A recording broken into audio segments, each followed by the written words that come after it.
What's going on, everybody, man? NXT Homecoming. Everybody was in the house. Triple H, HBK, William Regal. Name them. They were there. A who's who on tonight's show. Let's just get right into it, guys. This is the NXT Rewind. I wanna be the greatest. Everybody on the fake shit. I look around and feel like everybody is the fakest. I make this every day and I'm impatient, hoping one day I blow up from the basement. Woohoo! What's going on, everybody? I'm John Anthony, Chairshot Sports, a proud Sport Corner affiliate, as always, powered by Zoa Energy.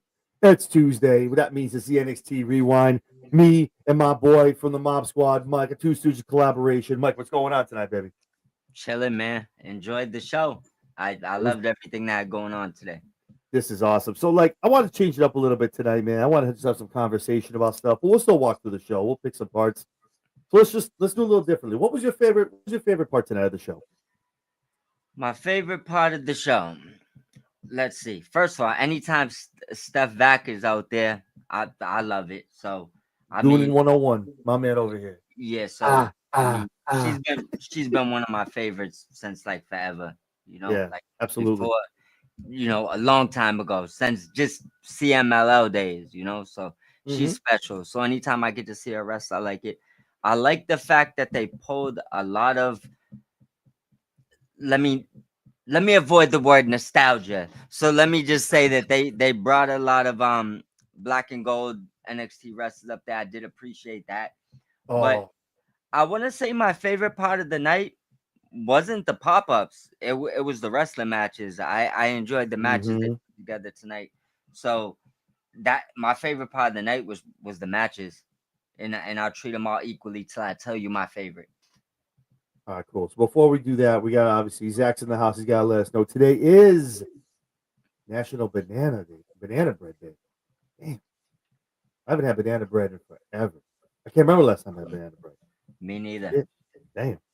So for me, it was two things. It was a lot actually. There was a lot of things. My favorite had to have been the intro, redone with the current stars. Bring that shit back, please. Oh my god, that was so cool to see, man. I started losing my mind on the couch. I'm losing it. Awesome, love that stuff. The awesome intro. Nothing against what they do now, but just they drop at that black and gold, boom, right off the jump. And pretty dope. And there was a lot, man. What I'm about a big Tyler Breeze guy. So to see him, I was like, yo, obviously I knew he was coming out from last week, but just I love Tyler Breeze, man. And that man does not age. I'm like, Jesus, he looks amazing. What's going on, Caspery? Thanks for jumping in. The wrestling, because that he falls right into that. They had some excellent matches tonight. And Cass actually just hit on the last one. My man Finn, what's up? Yo, shut up. I was like, yo, I thought it was gonna be Alistair when the lights went out. I thought it was gonna be Alistair, but I wasn't disappointed for it to be Finn. Have him go through the back again, just black mass at everybody. Yeah, that's what I thought was happening. Thought he was gonna come up from the stage, and just come kick somebody. But everyone's catching one. You get one. Everyone's catching one. But I'll take the Finn. I got no problem with it. Yeah, it was awesome, man. But yeah, it was cool, man. So obviously they kick it off. Great promo. Great opening. Awesome stuff. Obviously, the creator, the head Pumbaa, the brains of NXT opens up the show. Triple H, Paul Levesque comes out. Great promo. Obviously, giving it the full sale, giving it up to the fans. Did you start? Were you a day one guy, or did you start with NXT from day one when they debuted? I watched since episode 1. I might have missed a handful in between, but I've been here since day one. Awesome. I just wanted to ask. I didn't know, but NXT Black and Gold was like, at no disrespect to the main roster, but I was more NXT, ROH, Lucha Underground, and like NXT was more like what I was watching at the time. So I was catching NXT weekly before I even was watching Raw again. No, that was the thing. Black and Gold, like those matches, and you watched it. Those takeovers were knocking Raw and SmackDown out of the water. That's so yeah. Takeovers were sick, dude. And the fact, I'll never forget, like when the Triple H tried to do his own the invasion thing again over and brought all of them up there, and they started having the try pay-per-views. Like, dude, God, I missed that. If I I'm not missed that. mistaken, didn't they win one of those when they went head to head? I think I that think was one so. of the first. That was one of the around maybe like a year into it, but might have been around in the beginning where I started watching Raw and SmackDown consistently again. Mhm. Is when NXT was invading them. Dude, it was when Triple H brought them all up. Like he was the head of like the invasion. Like Yep. we are NXT. I was like, dude, this is nuts. I remember when Undisputed popped up, and that, like it was popping. That's probably one. That actually gets into my question before we get into the show. So obviously we had a lot of people tonight. We're going to talk about it. We had Regal, HBK, Triple H, Prince Pretty, um, um, Bobby Roode, Bianca in the crowd. We had a lot of who's the, people in the crowd. Finn Balor. Who's the one person? Shayna Baszler. That Oh, dude, that Shayna, Baszler, yeah, that Shayna. won my heart, man. You could she was getting emotional, dude, doing the promo. Yeah, she Like was. she misses that shit. Bro, we had Bear money, just not together. But they He both lasted for was there. 2 weeks. Two But weeks in NXT and he left. but still, I mean, yeah, I wish they would have got to have a run. But I seen his explanation and I respect it. It made sense. No, I get it. No, I see what happened. I was like, I feel you. But so out of everyone who showed up tonight, obviously you can give names if you want. They're under contract anywhere else if you want. I have one name, which Yeah. might surprise you. But who was one person that obviously did not make it on the camera tonight?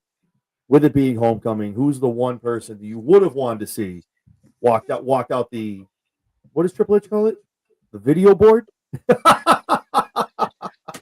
Who's the one person that didn't come through that curtain tonight that you One big wanted to see? name, obviously, that I didn't think could be pulling up would obviously be Adam Cole. Would be obviously one of a big name. People would have went batshit if Adam Cole was there. If I'm not picking Cole, and obviously you could I factor said pick that. one, man. Come on, you can't pick up. Come on, I think you pick one. Well, You got Cole. all right. Well, but see, I was gonna say if I'm not picking him, does the group count as one? So You like, can make it one. Yeah, you can make it one. so yeah. So I would say Undisputed Era. They're literally all under contract with AEW, which sucks. Yeah, Like, all- I know. But if there was one thing that would have actually, I think would have made people go batshit, and it would have been great to see. Maybe they let them go for one day. Maybe day. that's hey, one day go jump on TV for one day. Wouldn't be the first because I mean they let Jericho and a couple people do promos for who's someone's not Daniel Bryan. They let Daniel Bryan I think do it though, but there was yeah, a couple. who was it? Shit, for the retirement. Yeah, our memory sucks right now. But I know what exactly what you're talking about. I can't remember Yeah. the wrestler. If someone in the comments knows, let us know. But I can't remember the I wrestler. can't remember neither. But I mean, Edge. Was it Edge? Before Was Edge had his last match in Toronto. that would actually be hilarious. That's actually kind of fucking wild if that's the case. That's wild. It might be Cope. I think It was might Cope. have been. It might have been. Big Show was there. Jericho, Daniel Bryan. Yeah, it might have been Cope for his last match. That makes a lot of sense, actually. Yeah. For me, Sasha Banks, bro. It had to have been. It's always been Sasha. Like if she was NXT, and then it'll piss me off a little bit. I wish they would at least given her the name rub. They mentioned Ember Moon.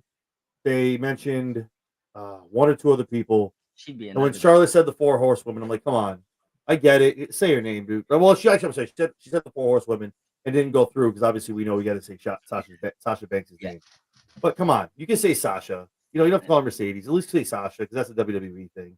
I mean, to be fair, I heard Seth say Mox on live television. You could have said Mercedes. That's what I'm saying. If we're talking Mox, bro, like what are we doing? Come on. I would like to see them do things like that personally. Like I don't like when they take and this goes for every company. You know what I'm saying? Mm-hmm. It's kind of stupid when they don't acknowledge history that we know. We're not stupid. Yeah, I guess if you don't know it, no harm, no foul. But it's when we know the whole history, it's okay to acknowledge it. We're not gonna stop watching you for it. Yeah, dude, come on. We all know. We're all historians. We all know what's going on. Most people that's watching even for the past 5 years know the difference or know that Sasha and Mercedes is the same person. Same person, dude. Cope, Edge, same person. What are we doing? Yeah. So great opening, obviously. It was the little tension between Trips and Sean was awesome. I love that. Regal comes out, hits the War Games moniker. Pretty much told that fan to get the hell out. He's like, "Yeah, shut up, bro. Stop it." He did it twice. He's like, "Shut up, really." Stop. Rico's the man. He's goated. Forever. He is goated. I love William Regal. Like that music hit. I went, "Ah!" Like dude. But it was cool. Obviously, Charlotte and Alexa come out, do their thing, and they're not wrong. NXT is definitely where that women's revolution started, and they were definitely always been the backbone. Women have always killed it at a takeover at NXT, whatever it is. They're always putting on 110% for their matches. So again, let me go back to the Wayback Machine. Day one ish. So it's take a minute. Yeah. What's your favorite? Again, it might be a minute one. Maybe you don't remember all of them, but in your memory that you can recall from everything we've watched in NXT. If you get Takeover, it can be NXT 2.0. We don't talk about that.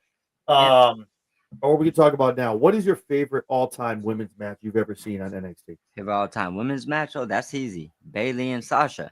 Damn it. Yeah, I knew you were going to say that. That's the most easiest thing you could have asked me. I thought you was going to go men's, and I was about to have trouble for a split second, but I think I still may have had it.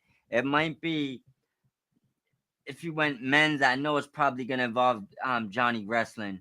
If we're talking NXT Black and Gold, there's probably a couple different people I could put with him. Yeah. But he's definitely going to be involved in the match I picked. For women, for me, I think it's when Paige grabbed that title and became the Divas champion. I mean, that was obviously the NXT champion. That was for amazing. Me, that was a great match as well. For the men's, one that stands out to me, there's so many. Jeez, man, there's so many, really. Carrion, Cole. Oh, Jesus, man. It's Gargano, like Ciampa. But for me, I think it's when Keith Lee became double champ. Oh, that was a great moment. That match slapped too, man. Oh my God. That match I think was probably 35, 40 minutes. That thing took up a lot of time. And it was a hell of a match, but Keith Lee becoming the double champ, man. Oh, dude. That for me, that was one of my top one. But Gargano, I mean, if there's 20 matches, Gargano has like 10 of them.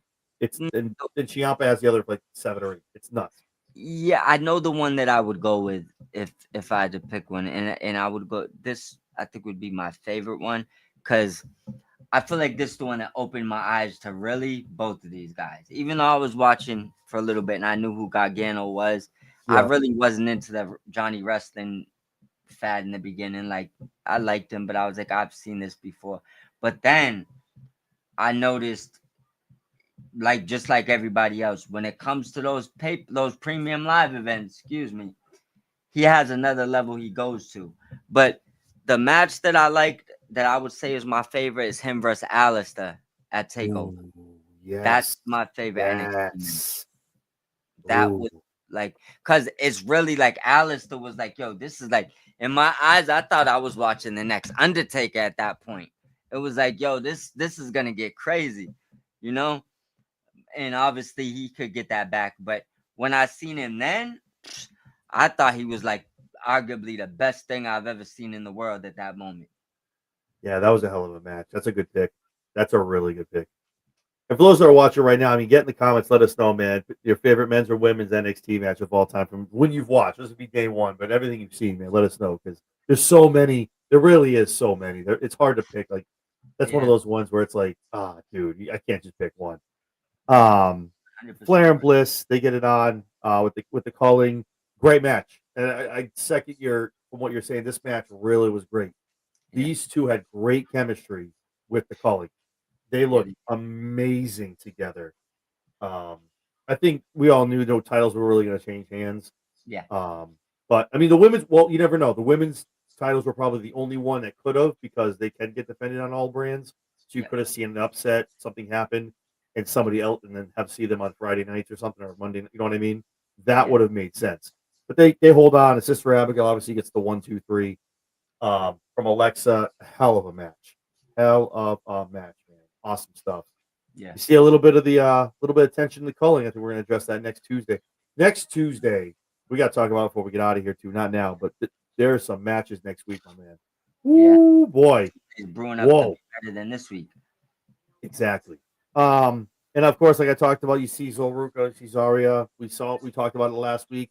Her taking the Soul Snatcher. Obviously, they're very pissed off. She's like, "Well, doesn't stop you from spearing me." They're getting at it, and Yep. here comes Shayna Baszler. Listen. Well, I'm sorry. The other two young Exactly. ladies, come in contending for the speed title. They come in, whatever. But Baszler's like, "Listen, fix this. You guys." I love how they're having these legends, and they have the upper roster really just. I don't want to say glazing because it's very well deserved, Yeah. and we're gonna get into that with Coach Javon too. But the fact that Shayna's like, you guys have it. I've had a lot of partners. It's almost like Shayna was getting choked up talking Yeah. about the memories, man. That hurt. I was like, oh my god, you can hear it in her voice. So that was a great segment to see. I miss Shayna Baszler, man. I don't know what she's doing right now. Yeah. I really thought by now we would have maybe seen her in AEW. Yeah. Personally, or I don't know, go back to MMA. I don't know. I know she's a little older, it's a little long in the tooth. I don't know if that's a thing. But it was great for me to see Shayna, man. That was awesome. So with that being said, I know we talk about it a couple week after week after week when we do our predictions where this is the one, this is the time when she loses the belt. It's gonna do. From what you saw tonight, obviously Shayna's trying to put the band-aid on the tag team. Do you think moving forward the next 2-3 months, maybe do we get to the end of 2026 with Soul and Zarya still being a tag team? No. I'd say that we'd be lucky if we get through one more premium live event Mm-hmm. with them still being the tag team.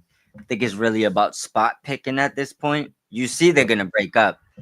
I mean, to be fair, they've teased the Street Profits break up for like 4 years and still haven't True. did it.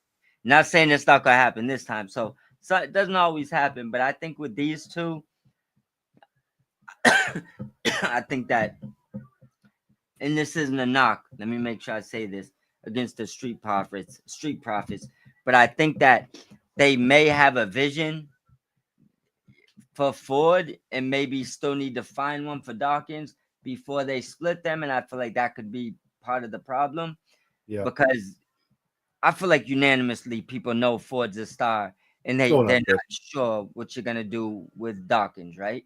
But with these two women, the vision's clear. Soul's a star, Zari is a monster. I mean, they don't need to be together. They have a clear singles vision. So I give it 3 weeks maximum. I feel that. That makes a lot. Maybe No Mercy's where we see a tipping off point. Maybe she cost Soul the speed title, and that maybe put someone where she ends up challenging her for the Women's North American. Yeah. Could be that. You've said it a couple of times. Definitely last week we talked about it. Like Zarya needs to go back to what brought her to the dance. I don't have a problem with the character she's in NXT, but this is a watered down version. Yeah. You remember her vignettes when she was coming, how they was building her like she was like this Colossus monster, and that's what she was. So I feel like they always want to see if you can do other things in WWE, which isn't a bad thing, but it's time to send her back to what got her here. I agree with that 1000%. And I think we might, like you said, I agree with you. Maybe we start seeing something at No Mercy. I And think maybe we someone should wants flip out, put Soul through a table. Something she's gonna do something vicious that instantly turns her back to who she was. Like the jokes is gonna be over, and at that point, you could give her the title if you want. Okay, she'll run right through Soul. And I think, not for nothing, W, correct me if I'm wrong if you're not in the same headspace. I think if Soul were to lose the speed, and then I don't think she loses North America right away. We maybe get to the end of the year with that. I don't think she carries it to stand and deliver. But once Soul has no more championships, I think that's what you got to give her the call up. Yeah, I think she's definitely Royal Rumble bound. I feel like in 2026. You know why the Speed Championship right now works for Zarya better? She should be squashing women. The Speed Championship is about fast matches, right? Yep. Shouldn't be making it past 3 minutes with her. She should be squashing people until you decide what you're gonna do with her next. But she at least have a belt. That's true. Let me ask you. I don't think we talked about it, but what were your thoughts on the presentation for the speed matches on NXT? I liked it. It was pretty good. I liked it.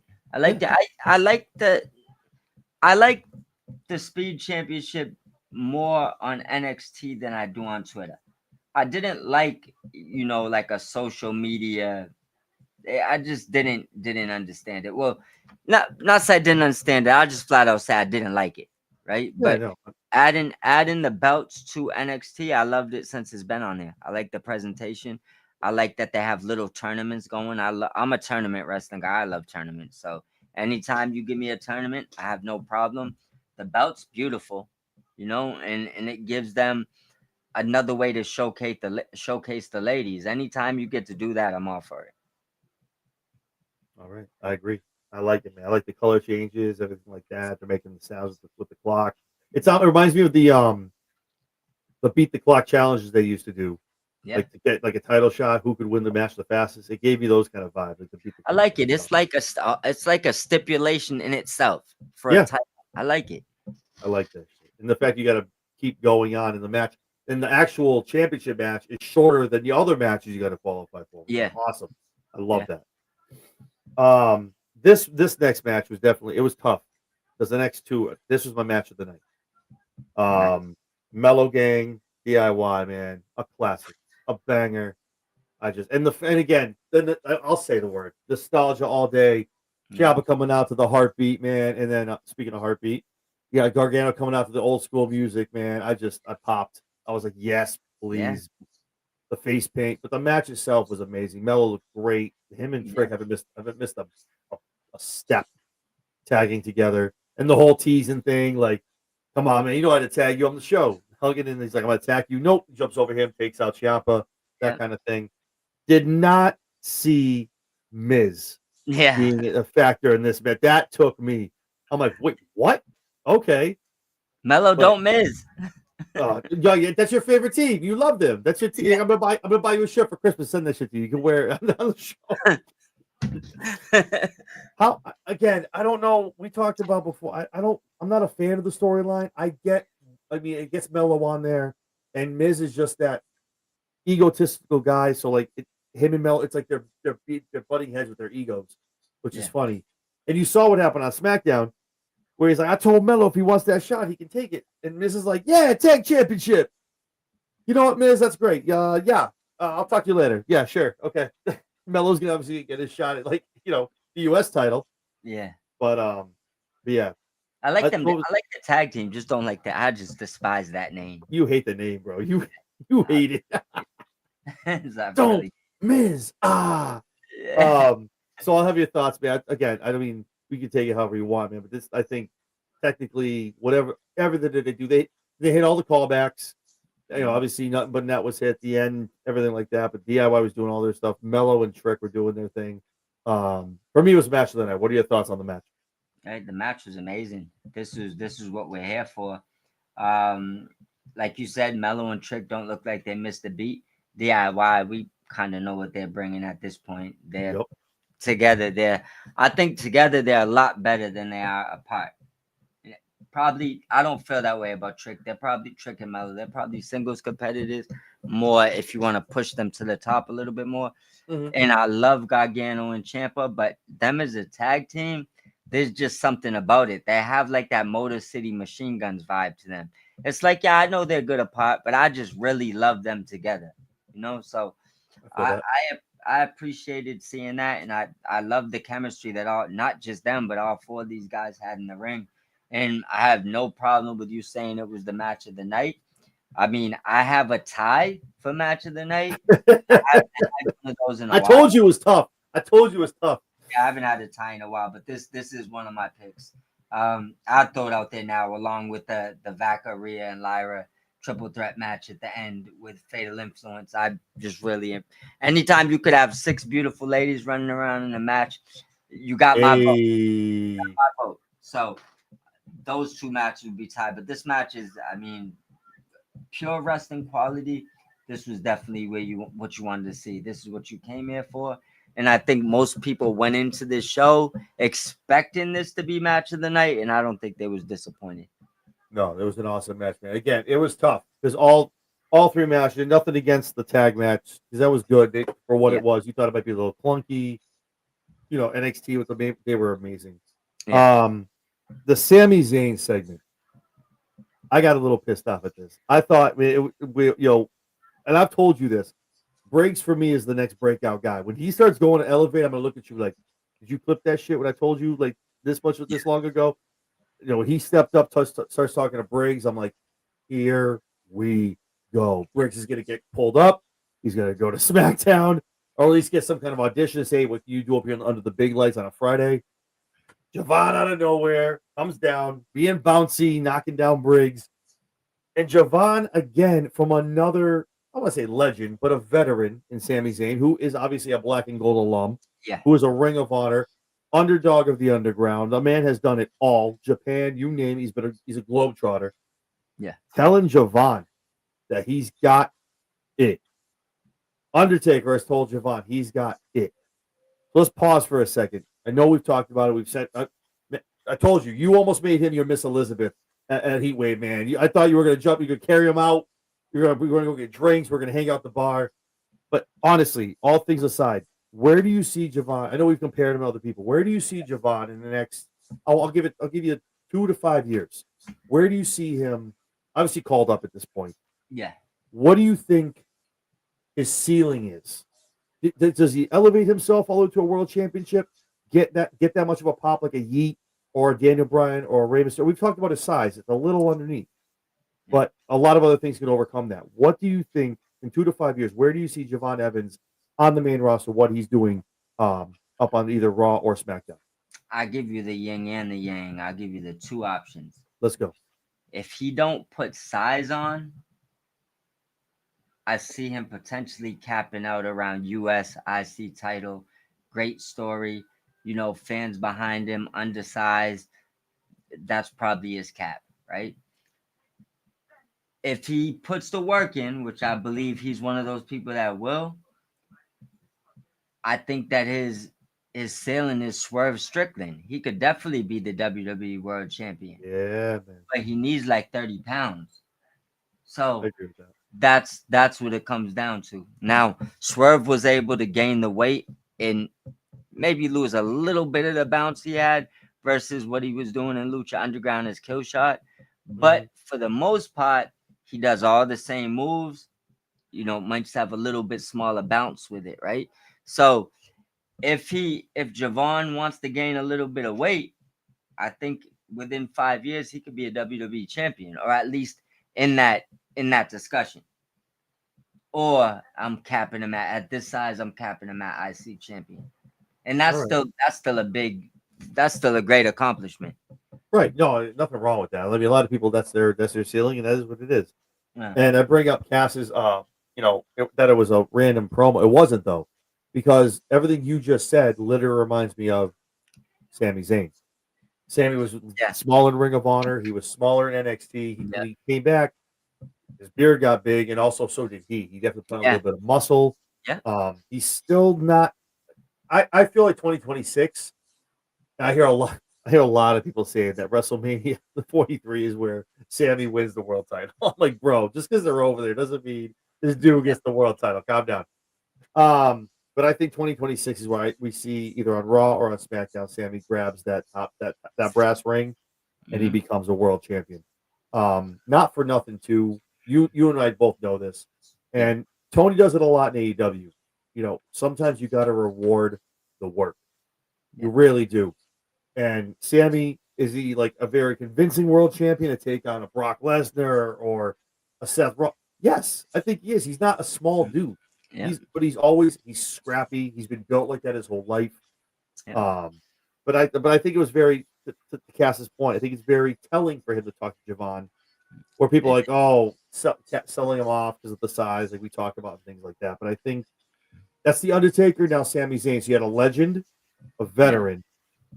They're one more person. Like you're one John Cena away from pretty much him saying and Javon getting the rocket on his back, dude. So we'll see what happens. But it was a cool moment to see that. And another thing too that they have in common, like you said, El Generico was a twig. Yes. Right? And if he took the mask off, he wouldn't even have been thought of as heavyweight champion. But now Sami, on the other hand, right? He's heavyweight champion material. So that's the difference. Like you just need to put on a little bit of that weight. And I do believe that Sami inevitably gets that ring. one way or another. Ring meaning brass ring, which is he's gonna hold one of those titles at some point. Yeah. And again, I don't believe I'm just doing it for, just because, sometimes I know people say they do it in AEW, but it does make sense when they get the belts. Yeah. Um, Once in a while, you got to do it. It's like, look, did we you got to need put in the work, man. If you put in the just work, you got to get. think like this? Sometimes you put in the work, and people want you to get a moment, and you deserve your moment, right? I give you a perfect example. I thought Saraya Page was gonna make an appearance tonight, or will soon, hopefully, right? We'll see. Now she worked her butt off to be able to even take a bump again, right? Yep. It was amazing to see her get her title in London. Didn't matter. I didn't care about the title reign or anything to do with that, but to see her bust her ass, get back, and get a moment like that in her hometown, that's what I'm here for. So, Sammy deserves his moment. Doesn't mean you got to give it to him in Saudi. That's not what I'm saying. Please don't. What are we doing? Please don't. Like, give us a chance to be there. Do it in Boston. But at the Don't get me started about the John Cena shit, bro. Don't get me started about Boston. but at the end of the day, you know what I'm saying. It's like Sammy's I one of feel those you, bro. guys. He put the work in. He deserves it. No, I agree. And I mean, there's times, and again, WWE will always give you the moment. Will always give you that. Yes. And with Eddie passing, Ray wins the championship. Edge had to retire. Christian wins the world heavyweight. Like, there's times it happens, and you're like, it's clearly it's the emotional, it's the moment, it's the I did it for so and so, and I like that kind of stuff. But like, I like that. they just gave Jay the title because to give the fans a moment, I believe. And that's fine. I mean, he had a great run, and Randy took it from him, which is what it is.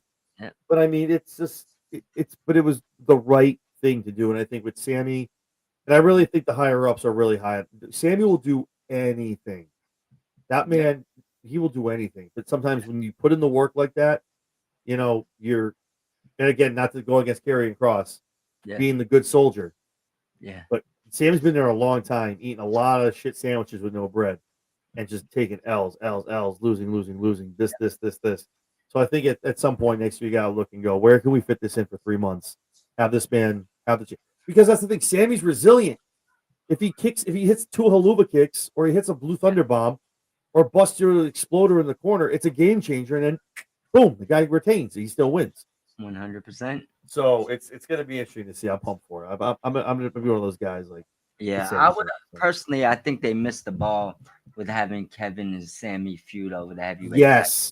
And pass it back and forth. I think that everybody would have loved to see that, and I think for them it would have been an amazing moment from when they being best friends as long as they've been. Ring of Honor. For people saying Kevin would never be a main event wrestler. Same thing about Sammy, from him being under a mask, like to where they came from to where they are.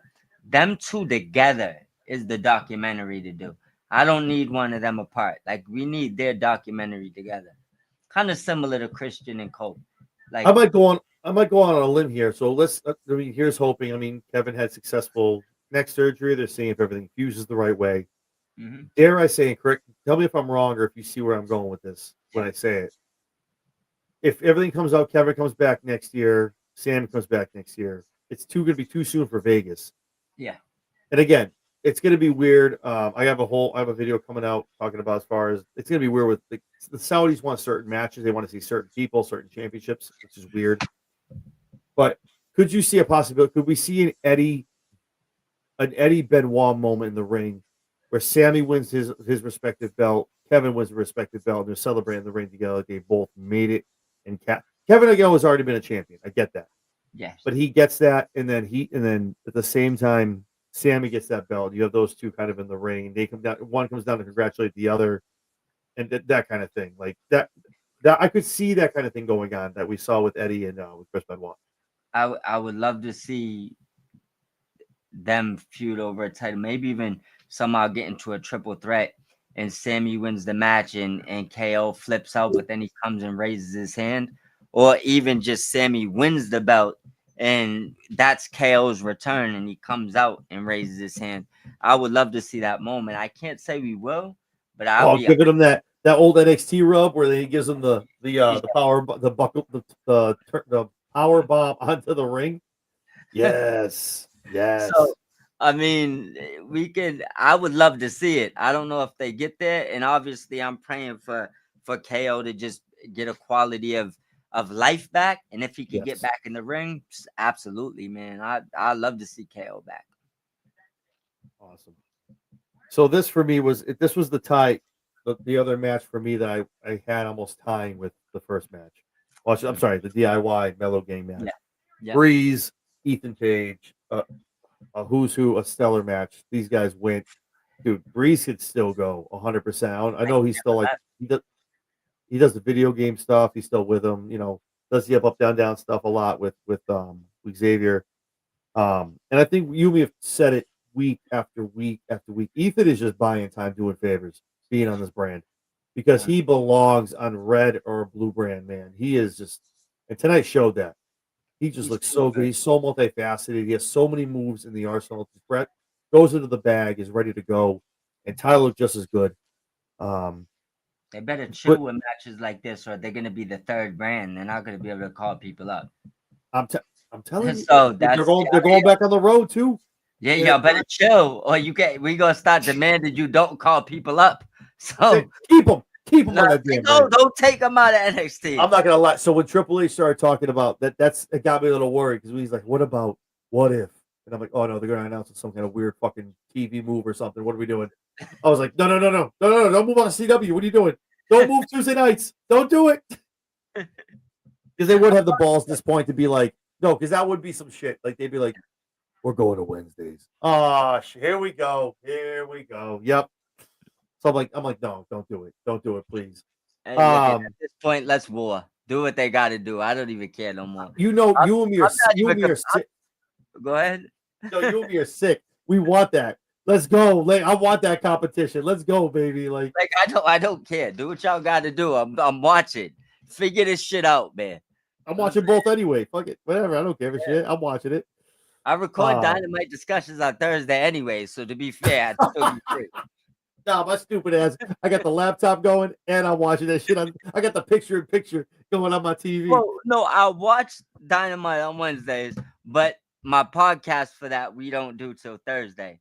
Right. So if they was both on Wednesdays, I'd watch both, give myself a migraine looking back and forth, record my NXT Rewind, and then I still would be doing Dynamite discussions tomorrow. So it is what it is.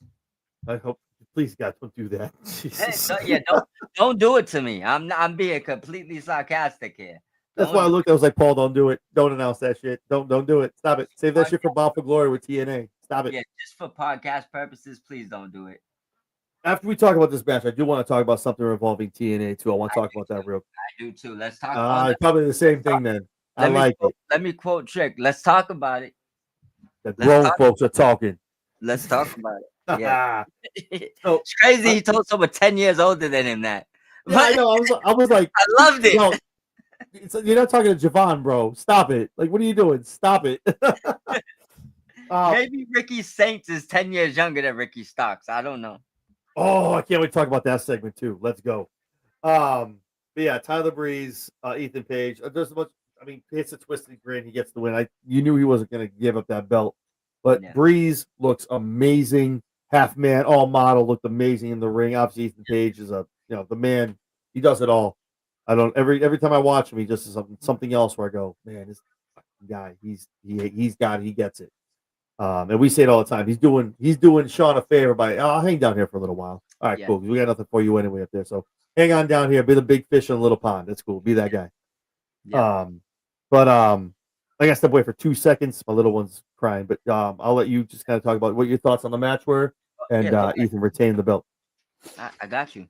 But my thoughts on the match is the match was great. I think, like you said, Tyler Breeze came back, looked like he hasn't missed a beat. I need to know if he's been full-time training or if he just started training again, because it literally doesn't look like he took time off. It was cool to see Dr. Wagner on the outside from AAA watching Page. They obviously going to have something going on there. I do wonder if he somehow gets a hold of that NXT strap if he puts the Mexican flag on it, the way that we talked about a few shows ago, when I said I like to see that belt travel and be designed by whoever's holding it. Paige and Chelsea definitely doing favors at this point. I did have a split second where I thought Breeze would take this title. Maybe there was a chance he could, and Ethan would just get called up, and they would kind of just because Breeze would be a perfect person to let take the title if you're moving Ethan up to let Breeze cook for a little bit.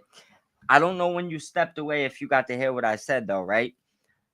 You remember a couple of weeks ago, maybe a little bit longer, we was talking about Ethan Page being called up with that title, the way it looks, and potentially, say it went to someone in Mexico or Japan, they would put they changed the strap.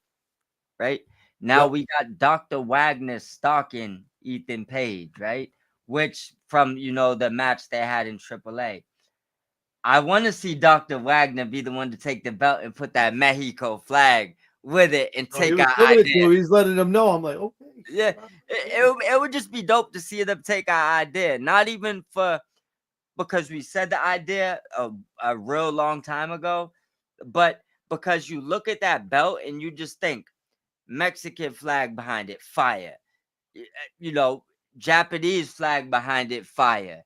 American flag behind it, fire. Like every time you adjust it, it has new spice to it. To see it in AAA with the Mexican flag behind it and Dr. Wagner with it might be where I'd go with them. You know what I'm saying? So I just hope that they lean in that direction and let that belt get adjusted each time someone has it.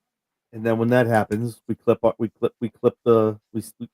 clip that we have. We put it up. We tag Trips. Hey, listen, give us some credit, bro. We talked about this way before you even thought about it. Send us replica belts, and we'll be all set. That's all we want. Just a couple replicas, bro. A couple $100. You ain't gonna worry about me, man. Send us the one that Ethan has and the one that Dr. Wagner has. Each one. Put one here. Put one here. We're good. You put one in the back. Yeah, we set. Deal. Let's go. Obviously Tavian's in the back, and he's like pissed off about Ethan winning again. Pierce. Wow. Damian Priest shows up again. Another NXT alum. Cool to see him down there. Kind of giving the rub, letting them know. You know what what I really wonder. Obviously, these are set up. Yeah. I wonder if these NXT superstars, or I'm sorry, the WWE ones, the alumni, were like, "Yo, I want to do something with this person. Yeah, I want to give them the rub on TV." I wonder if Priest was like, "Yo, no, let me talk to Tavian real quick. If we're gonna do this. Let me talk to him." That would be dope. Like if That's they dope. got a list of names and was like, "Which one you wanna?" Yeah, Priest was like, "Nah, let me gas him up real quick and tell him that he has himself a match next week." Next week, dude. I keep asking you every week because I feel like they're stacking these cards, dude. They really are. It's like CW's they're going towards something because these cards are awesome. These matches and these nights are great on Tuesdays. Yeah, it really is must see. It was actually first of all, I agree with you everything, but it was funny to me, and I popped going back to because I remember you. I know you probably remember just like me when Priest first came there. Like I remember him from TNA, and I seen him in TNA and I think Ring of Honor both, and I wasn't that huge on him. When he came with the Archer of Infamy in NXT in the beginning, and they had the sailing going with him and the way his entrance was. Oh, he would fire up the arrow. Like it sold me. It sold me. And then am I the only one that thinks that was a vampire gimmick? Live forever kind of thing. But I do kind of think he still is vampire-ish. So okay. I think he's always kind of had that to him. Even when he's like Undertaker-ish now, I guess. Yeah, like even in Ring of Honor and stuff, I kind of think that's kind of what he was doing. But then what popped me in this interview though, right? And it brought me back to those times when he was like, "Yeah, I was in we had the hot tub right there." He was like, "I see that in your future." I was like, "Oh man, this the best celebration, the hot tub." He's like, "Yo, it's right over there." Like, so that was awesome. It just brought me back to when he first came there, and that was pretty funny. I know we said TNA. Let me talk about the next segment because then it'll lead into the segment after Yeah. that. Grayson Waller obviously cut his teeth, made his name on NXT. The Waller effect, man.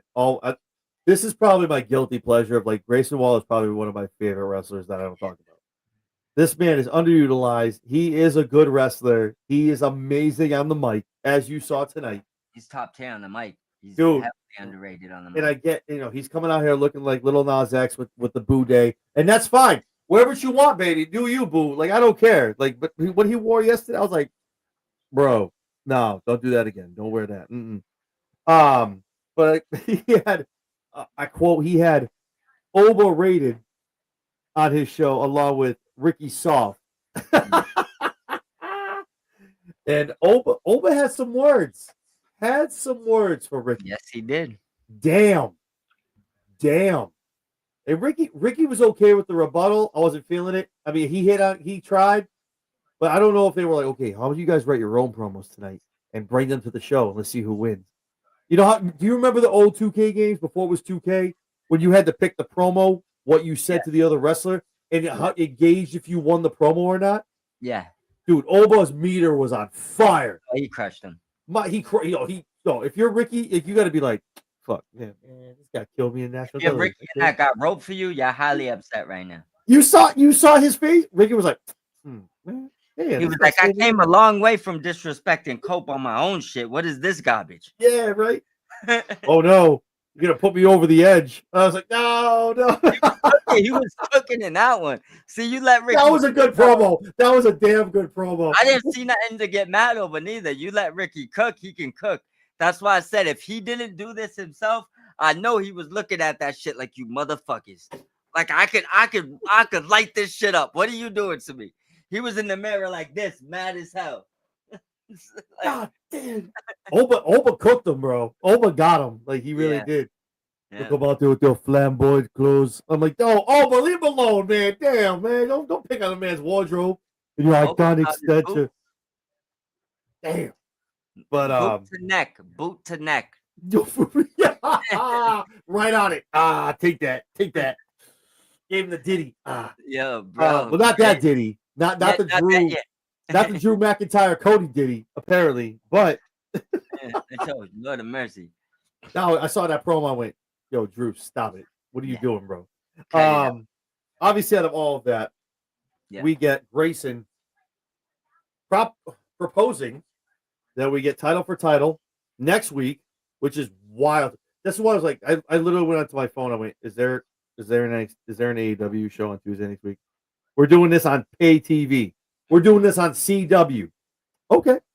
So Grayson proposes.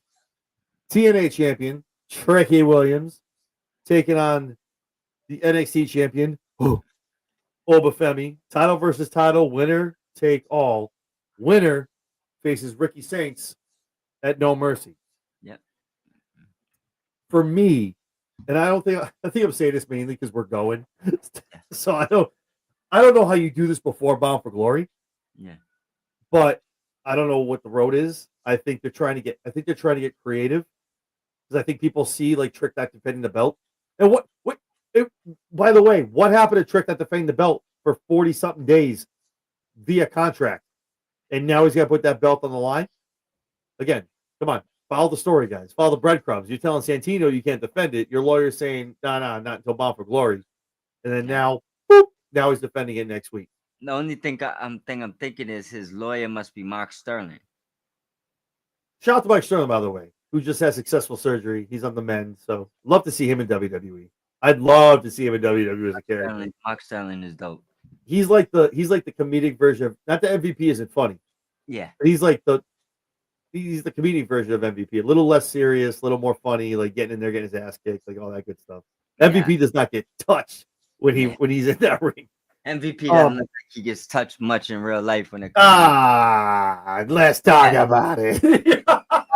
I don't mean like that, but no, I didn't say that. Jeez, I was just saying in general. Yeah, I just mean like he looks like he probably don't take no shit from anybody, whether it's on or off air. He'll beat the shit out of you. He don't care. He'll cut a promo on you too. From that cloth, yeah. So I guess this is why I wanted to wait to talk about it. So obviously, the TNA belt, um, I was there, and Santana should have went over. The place they were nuts. They were nuts, man. Um, Tonight was weird. So I started seeing it. I got home from work around 7:30, and I didn't really touch. We're busy as hell. So I get home, I'm looking, and now I'm seeing all these TNA tweets. Yeah. I'm like, okay, that's cool. All right. And I see a couple of, there's some ex TNA talent. Oh, shout out. I was there. I'm still Team TNA. Yeah. And then Vic Joseph drops the line probably at like 8:25 that TNA talent weren't allowed at Homecoming. Yeah. And I'm like, all right, that's a little weird. And then it happened. I just started scrolling, and it's all these TNA talent about what did Matt Slamovich say? NXT builds talent, TNA builds legends. Santino Morella, I don't know what I'm gonna do with whatever, but I'm sick of this and it's time for a change. And then I get Matt Cardona saying, should I drive 30 minutes to do something about this for trashing on TNA? Yeah. And there's one other person I can't think off the top of my head. He had one. I don't remember what it said. Two. Who did? I seen Cardona? about 15 of them, not even counting the people you said. Yeah. There was even more. There's one other person that said,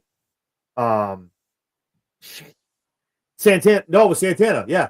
No, it was Mike Santana, who was like, listen, I'm sick of this and I'm about to do something about it. Mm-hmm. And then I saw a really cool thing. I'm going to shout about here. I don't know if you guys saw. I retweeted it. Shout out to my bodyslam.net fam. Corey put something out. He put one image up.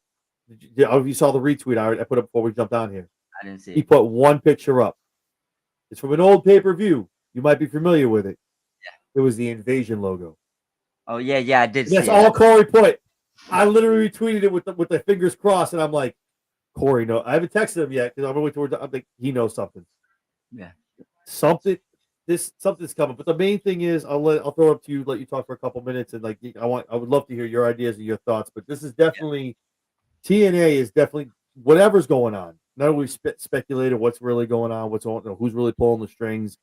But TNA is making a very assertive effort right now, heading into Bound for Glory, which I think is, again, by design, that screw this WWE narrative or this narrative of WWE running us. And that's definitely breaking down the fourth wall. What's up, Cole Cabana?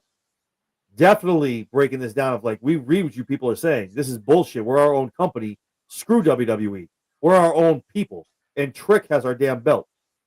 So with that being said, I'll leave you to your own devices. Let me know your thoughts, your theories.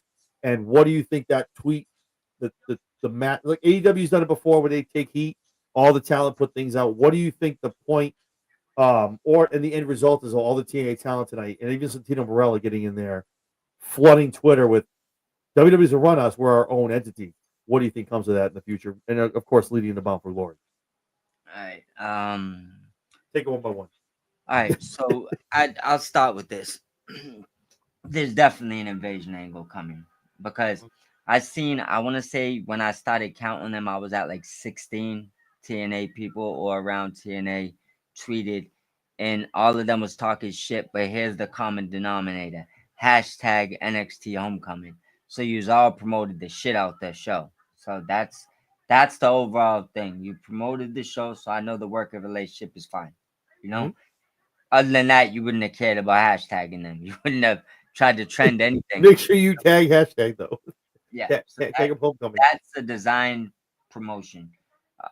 As far as what I see happening, I'm gonna go on a fly here and just go with the first thing I thought of.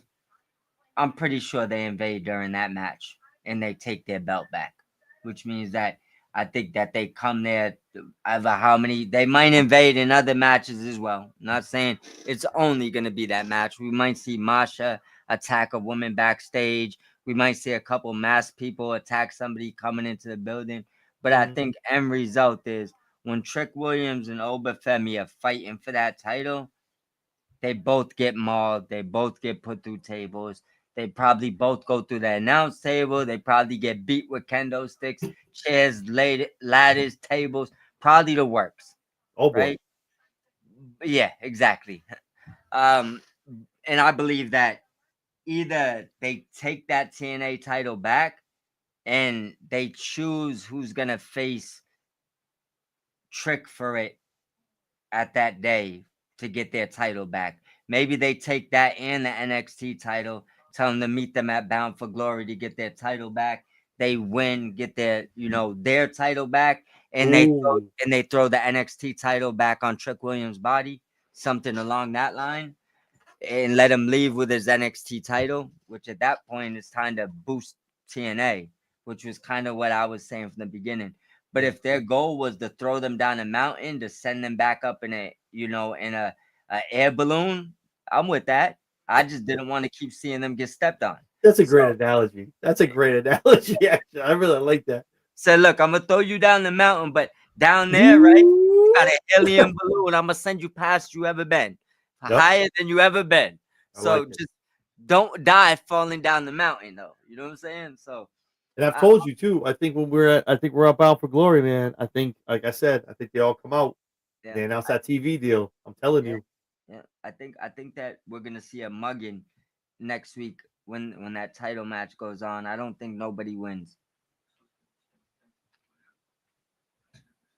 The one person out of all of that though you didn't mention is it. So out of all of that, is this it though? Does Oba get the call up? Well, Or does he have a one last like little run swan song of I want my build back? And can they draw it to Stand and Deliver? I'm not saying Stand and Deliver always has to be the end all be all for them to leave, but what's the path for Oba if that's the case? I'm gonna give you what I think, right? I think this match ends in no contest. So I don't think nobody's losing anything this week. Yep. I think Trick is the one to go on, obviously defend the TNA title and lose. I think Oba's destiny is for Evans.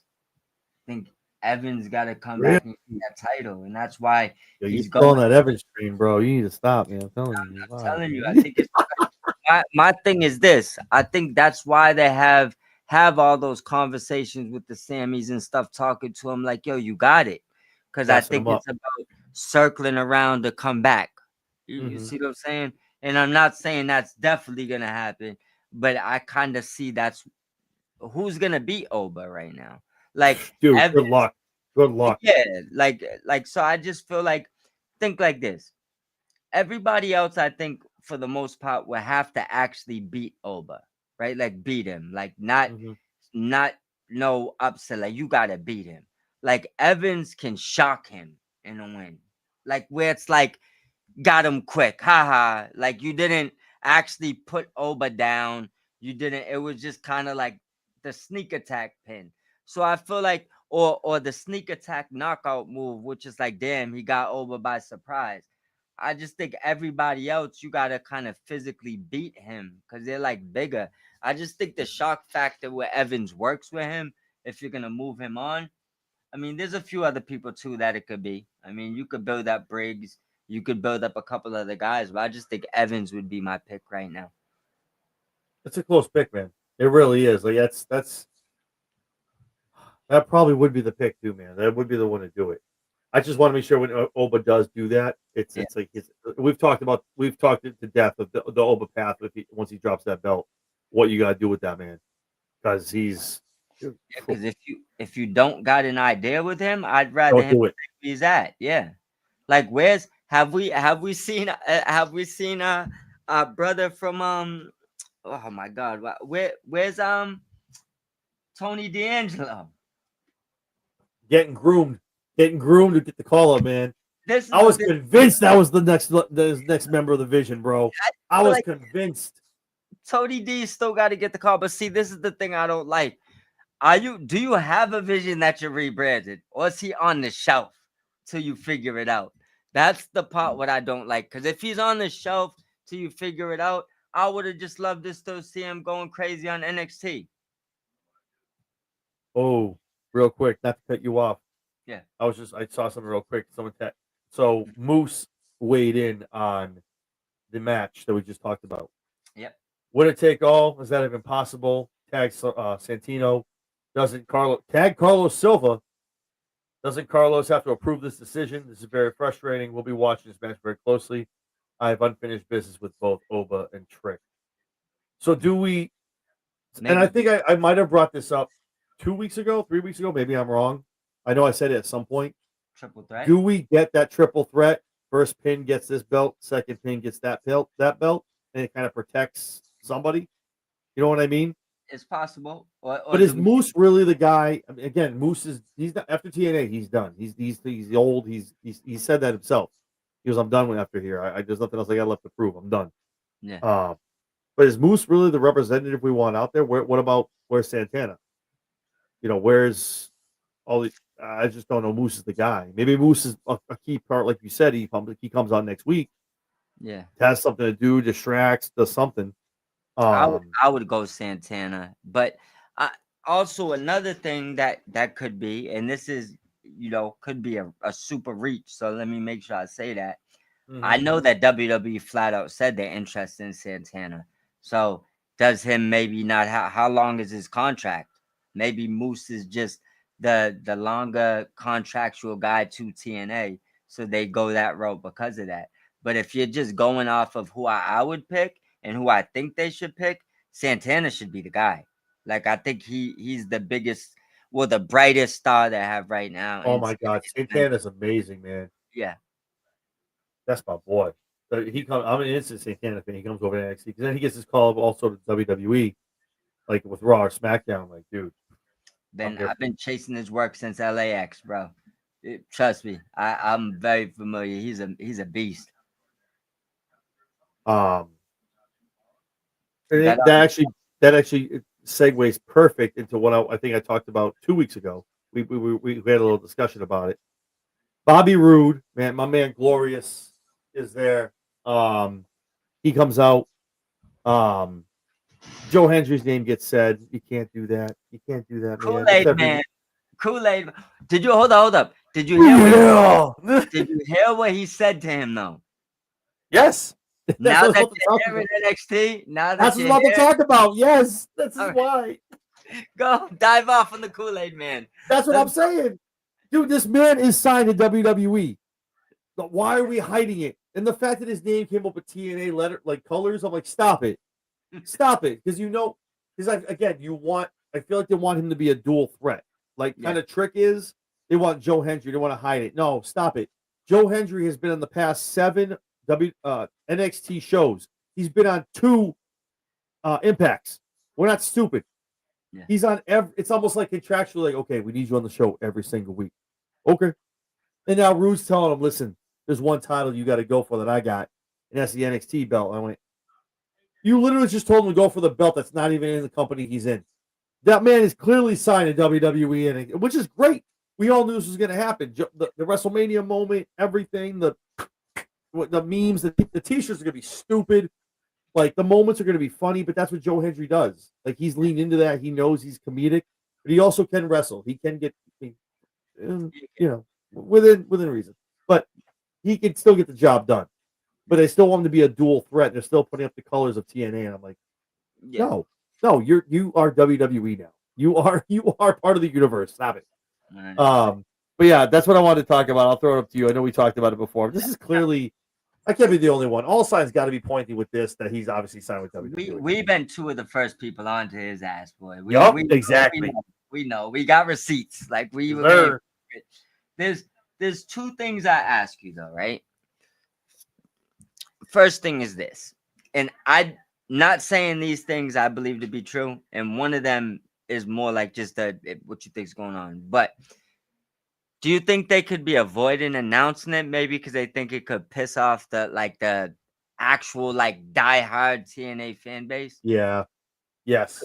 Could be until they announce the deal. Because if they announce they got you a TV deal and took Joe Hendry, I feel like that's fair game. It's like, we got you a TV deal. You're on TV every week. We just had to snipe a few players. We're taking Joe Hendry, though. Yeah, take your Santana next month, too. Santana's next. See ya. Also, Masha and Jordan. But no. But I also do believe some of their released superstars that went directly to TNA, I think that was a plan. It's like kind of like a restructure and a re-signing, like it's like a team tells you they're paying you $10 million. we can't do that right now, but I'm gonna release you, and if you want, I'll re-sign you for 6. You see what I'm saying? We So I talked about that a lot. Yeah. Yeah, and I feel like they've done that and did TNA favors and sent them people like Indy Hartwell, and I could be wrong, but I feel like they did. Now, the second part of this is, do you think Joe Henry could be the first one to sign a dual contract? Do you think that's actually a possibility that the Yes. WWE have 1,000%. Yes. with AEW doing that, right? I think Yep. that maybe they've seen it and realized that that's a way to help your partners that maybe don't have the funds that you have, because you're able to say someone wants, say, just figuratively speaking, 3 million a year, right? And you can only afford 1 million, right? But your big brother partner or your partner company can cover 2, and you could split the dates and exchange other wrestlers. I mean, I could see WWE possibly being interested in something like that, where they save money and they just don't use them all the dates they typically would. That's one thing too with the dual contracts. I wish they would do something like that, because that would put distance between the, oh well, WWE runs TNA. No, we're doing dual contracts. Yeah. AEW clearly doesn't. They don't own CMLL. They don't own Stardom. But hey, we have a dual contract. They can be on our shows, they can be on their shows. If there's gold involved, we'll share it up. We'll figure it out. Yeah. So if WWE's like, hey, we signed a dual contract with Joe Hendry. He's a TNA superstar, but he also appears on WWE programming, and Masha, whoever else, that I think would build more space between again, not to get back to it. I know they hashtag the homecoming. Yeah. But again, we don't know the inner workings, but it's got to piss a lot of TNA. That noise gets loud. If you're a TNA wrestler, you're constantly like, yeah, you don't work for TNA, bro. You work for WWE. Like, you think maybe what's his name, Carlos? Let me not say it wrong. Carlos Silva. Yep. All right. Yep.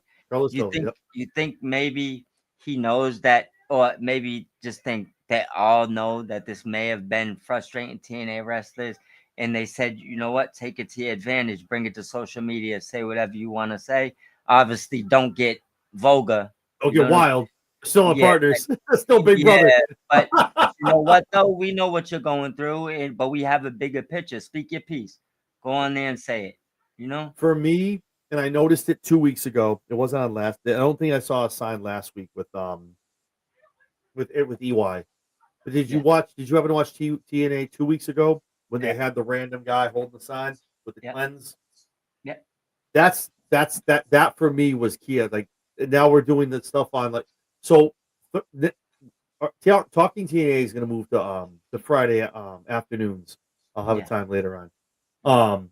But when I talk about it, I'm telling you, promise, trust, and believe. This TNA on Thursday night is going to be so anti WWE, and EY literally walking around like, oh, now you guys want to join. Oh, now you want to join the cleanse. Huh? I've been talking about this for weeks. Where you been? Sounds like good. No, it won't. No, Eric Young, he has a great mind for the business too. I mean, Sanity was awesome. Vince killed it. He's my God. Talk about my God. Go back to an NXT group. Don't do it to me. Don't. I literally wanted to say that. Just didn't do it because it would have pissed me off. Dude, Sanity in NXT was fired. Oh my God. Vince was like, "Oh, what's that shit?" Okay. Oh, like, dude, it's money. It's Eric Young. And I give Eric Young a lot of credit. He stood on business. He had morals, and he's like, nah, I can't do this anymore. I'm sorry. I got to go.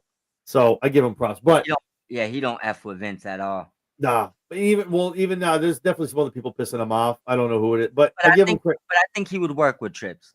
I think if Trips. Me too. I think, like, because he did the NXT thing, and that was under Trip.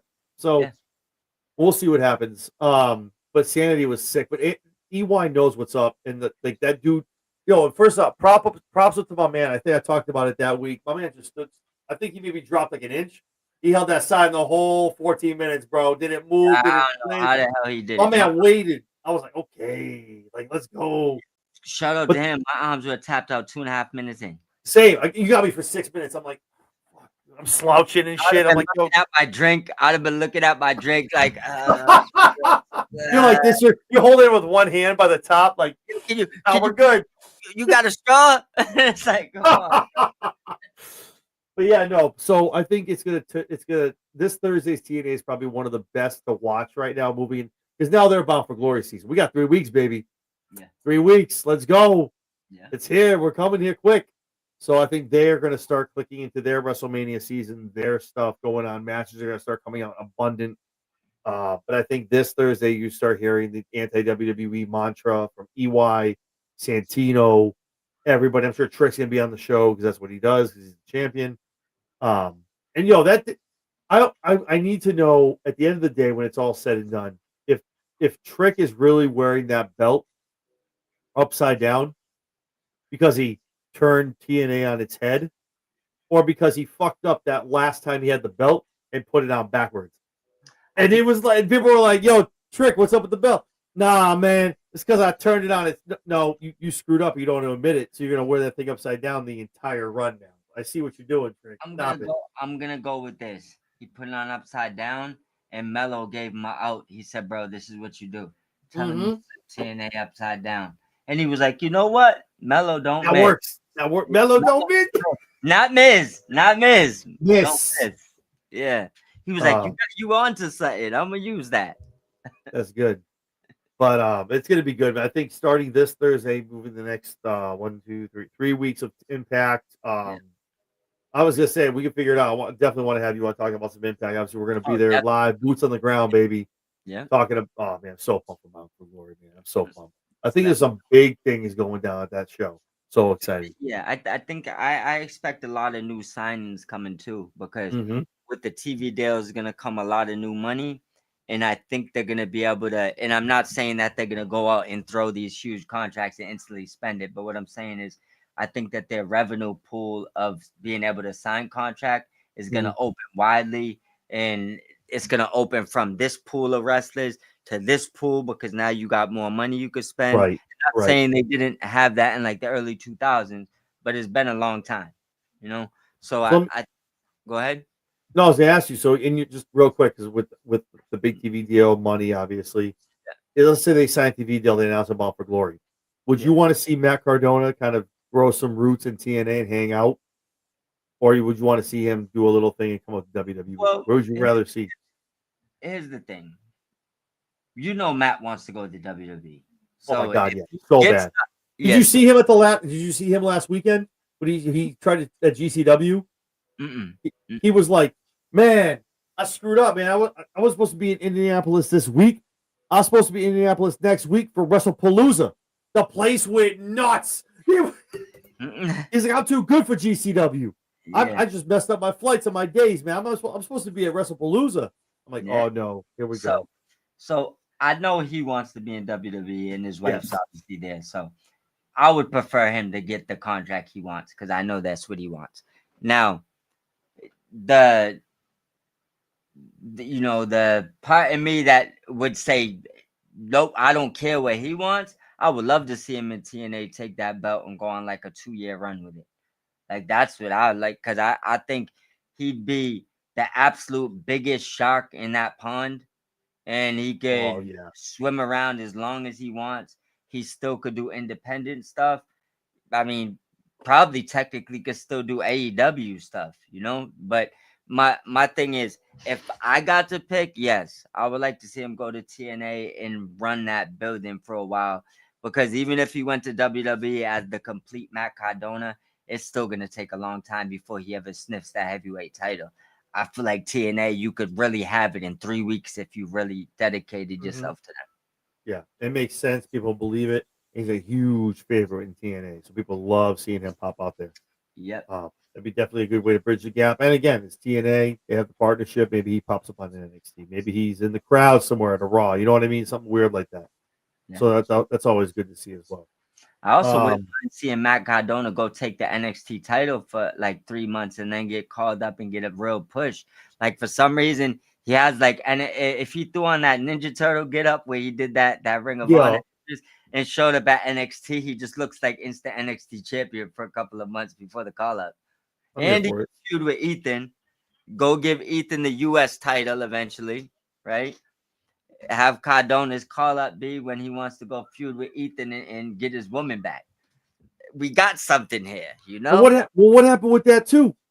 It was great. Heat wave. It was awesome. One that now Chelsea's back on SmackDown. What happened? I don't know. Yeah, you know what happened? Cardona. Yo, hey, stop that shit. What are we doing? No, I don't like that. Matt's like, no, no, stop. I was like, Chelsea's like, oh shit.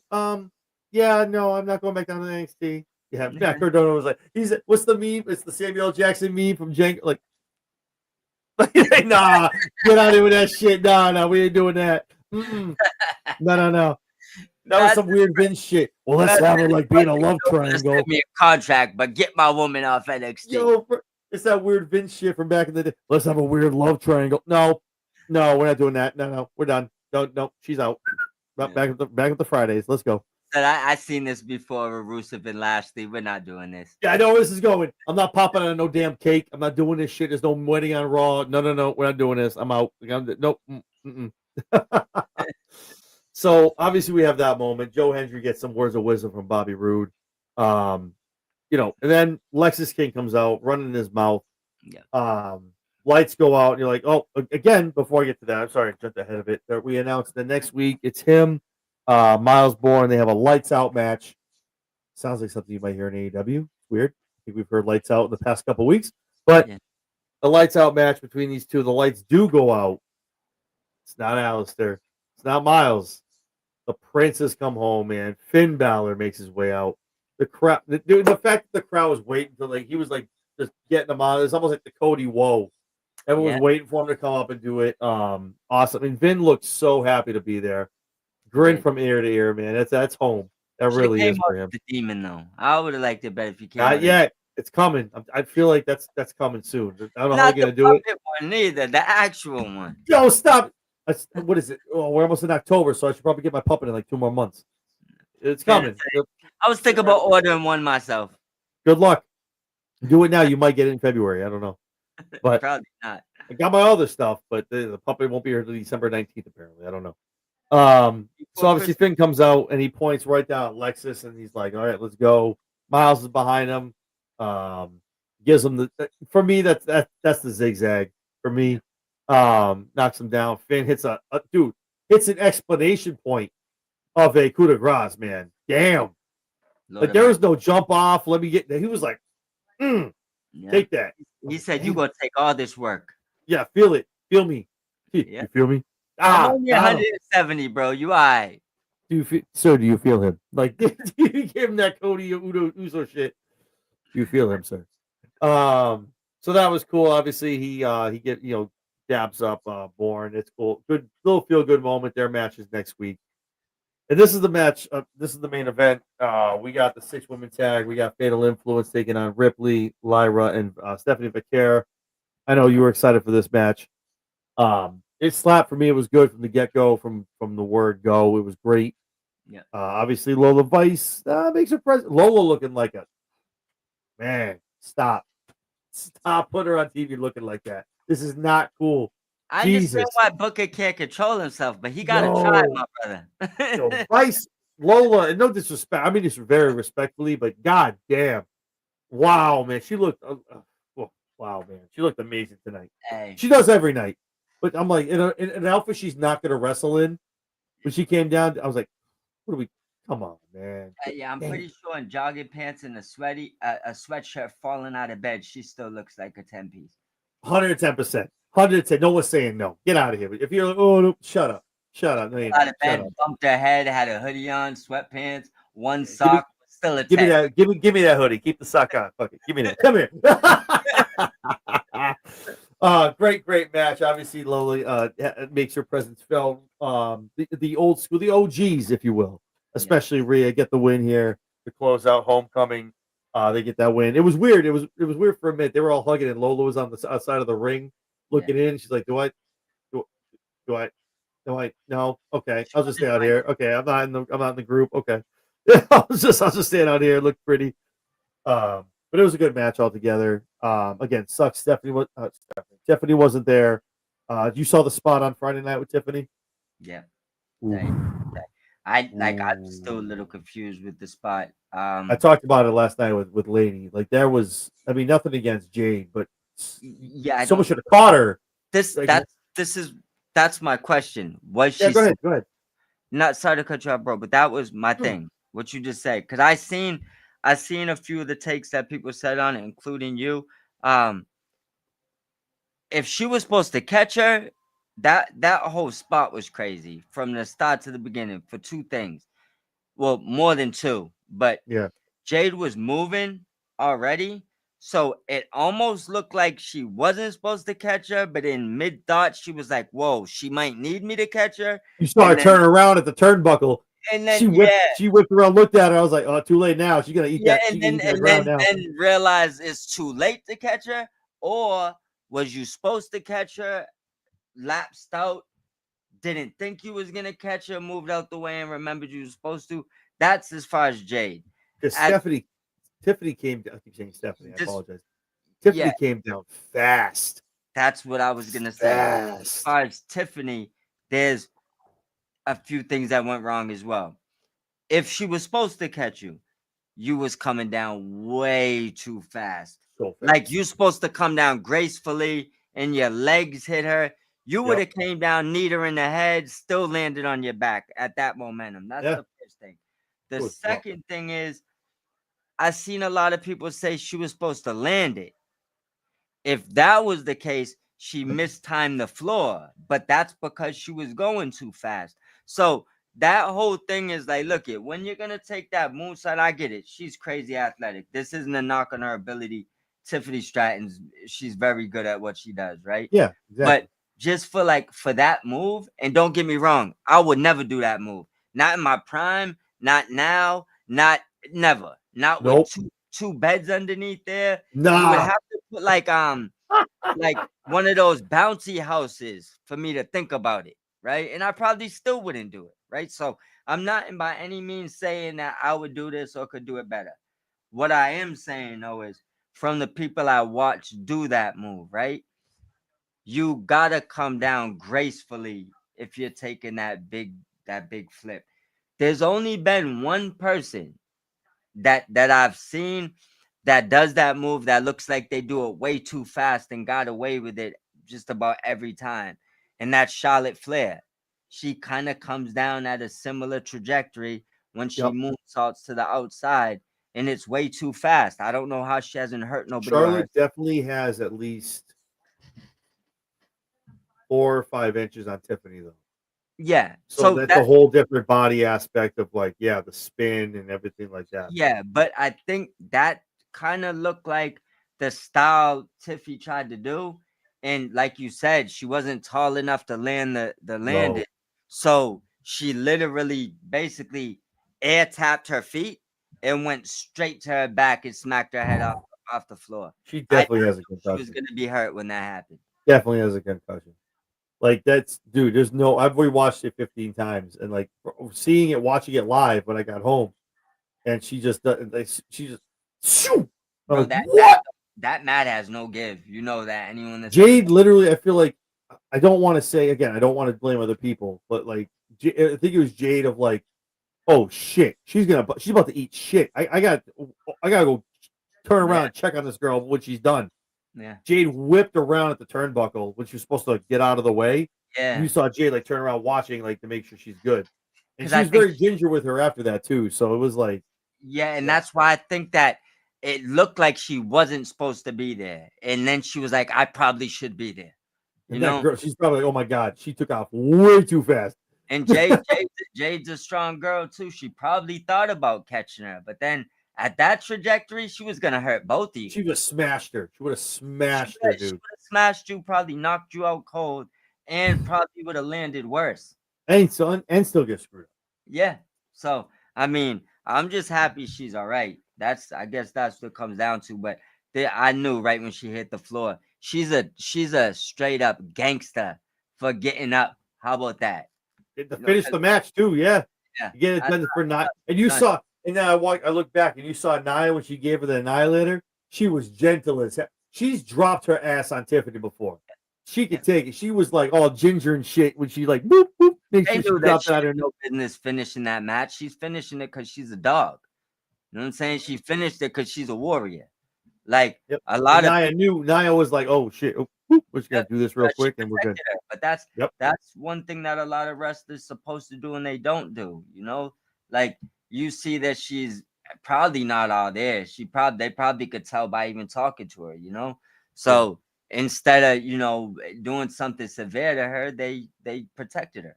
I don't have a problem. Which is good, always good to see, especially with the women. They always they take care of each other, which is awesome. Especially with Nia, when people say she don't protect nobody. Nia's way different. Nia be looking like, I tell everybody, man. Nia look. I mean, she was nothing against, but she was great, whatever size she was. But what she's done, man, she looks even more amazing, man. Every week she looks great, man. She's awesome.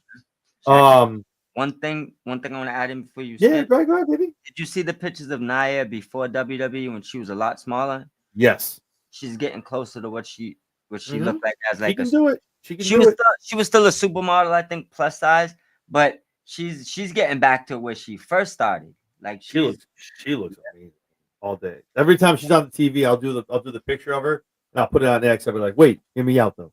Like all the time, like, yo, it's Nia though. Come on, like come on, let's go.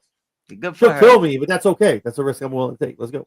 Like I'm fine with that. You ever run into her say that shit, you might be catching a clothesline. I tell them, like, listen, I got my hat, I got my Indiana Jones jet. Like, let's climb a tree. Let's go. I'm here for it. Let's go. 100%. Let's go.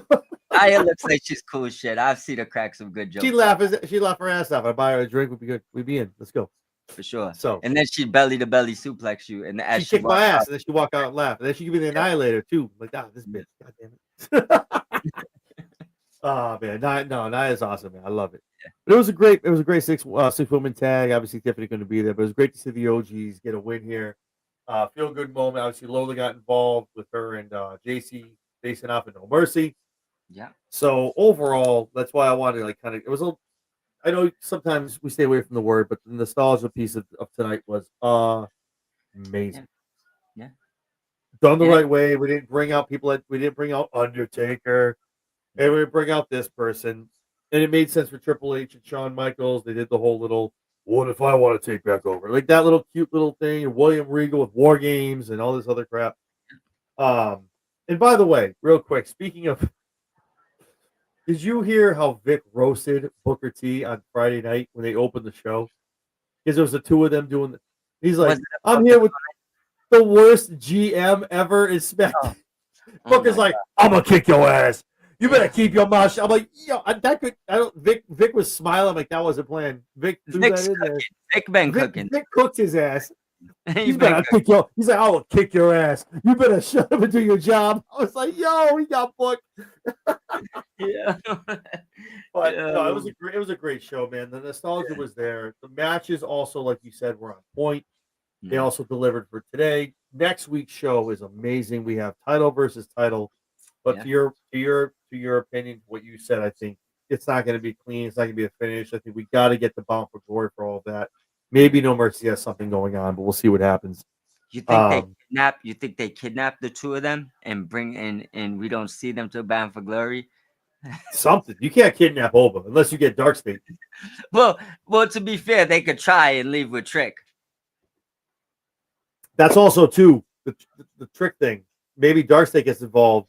And the lights go out, and maybe here comes Santana, Santino, Macklin. Could Cardona show up next week? We don't know. We'll see what happens, but I don't know. It's going to be. I think you're onto something. I think next week is going to be wild. That's going to be. I think that main event probably starts at like 9. If I had to guess, 9:25. It's gonna be. You gotta let it breathe because they don't want to go off the network TV not getting whatever they need done. Yeah. So it's gonna cook. I'm excited. One thing that I just hope, there's been a lot of invasion angles, a few good, mostly bad. Please be on the good end with this. Like don't do an invasion angle and do it wrong. You know. One thing. The only thing I'll say to that. Let me ask you. That's a quick question. Maybe we keep talking. I said the invasion thing. I saw from Corey, and just as we're talking now, it popped in my head. Mm-hmm. I know it was played off as like a kind of a joke. With Regal coming out, and then the girls talked about what if there's something with Trips and with Sean. some kind of weird invasion with NXT and TNA. I don't know. I'm just throwing it out. I literally just thought of it. Like, what if there was a point to that in the middle of the ring, and then everyone kind of war games. Aha, funny. Okay, yeah, okay, guys. The women. What if there was a point to that though? And Trips goes back, and you see him sometimes, and he's like, Sean, I was serious. Like, what if? I kind of miss it, man. Like, I don't know. There's just a thought I had. Maybe there's something to that. It would be interesting. But it couldn't be. You can't have Paul and Sean. They're the same damn. They're on the same team. Or are they? You know what I mean? Like some weird shit. Maybe Sean pretends, or maybe he acts like he's working with.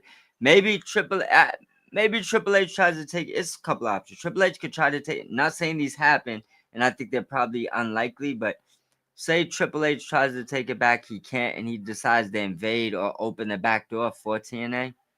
Because he feels like Sean ran him out of it, or they sided with him, or Triple H comes, invades himself. Shawn Michaels sneaks in the back door with TNA. Either way, TNA gets in. Either way, someone lets TNA in the back door. Either way, someone's letting TNA in the back door. Maybe William Regal gets mad and that his son let them in the back door. All this talking about back doors, man. I feel like Cutler's about to pop up on the screen. Oh, right now, fuck, man. You saw him push him off the screen when they were doing that shit again? Oh, my God. They were like, no, push him off. Dude, I love how they're leaning into it. I love it. Oh, man. Yeah. The show was great, man. It was cool. Obviously, No Mercy is coming up quick. We got WrestlePalooza. We got All Out, man. It's a big weekend. I'm excited. I'm gonna be home. I'm gonna miss All Out. Unfortunately, I gotta work. I'm gonna throw it on the big. I'm gonna throw it on the big screen when I get home. Obviously, WrestlePalooza will be playing too. But I'm excited for All Out. What are your thoughts, real quick? I don't know why I'm throwing this out here, but just that's what we do here. What are your thoughts on September to Remember right now? That shit is stacked, bro. Whoa. Damn. Yeah. So many matches. Yo, oh my God. I was looking at it too. I'm like, yo, I know they got 3 hours. I know, but it's like, is it gonna just be all wrestling, or some of these matches got to be short? But I saw somebody bitching about the wrestling matches. I'm like, listen, I think you and me have talked about how do you get on the internet? How do you pick up your phone? How do you bitch about wrestling on a wrestling show? What? That doesn't make. That's like complaining. You know what? There's too many damn football plays on a Sunday. What are you doing? That doesn't make any sense. There's too much wrestling in 3 hours. There's never enough wrestling in 3 hours. Just keep going. Like too many first downs this game. It's like, you know what I mean? It is. But that's only if you're the Eagles. It's okay. Yeah, for real, right? But I don't know. I think some people just kind of like what they like, and I think I'll be honest with you. When I was like I want to say when I was probably, this is going back to like childhood days, right? I believe there was points where I loved the promos, the shit talking, the vignettes more than the wrestling.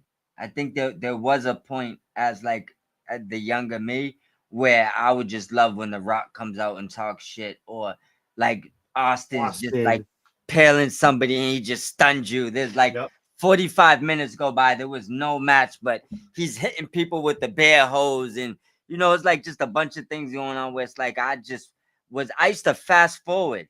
Like when DVR first came, I would fast forward matches sometimes, right? You just gave the shit out of yourself. You were around when DVR started. Me too.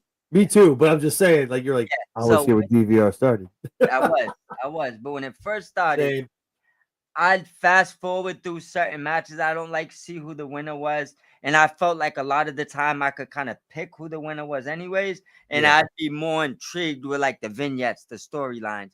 But then I feel like wrestling evolved where these athletes are so much better. I can't skip through this. I might miss like a triple backflip through a table or something. Or I might miss like the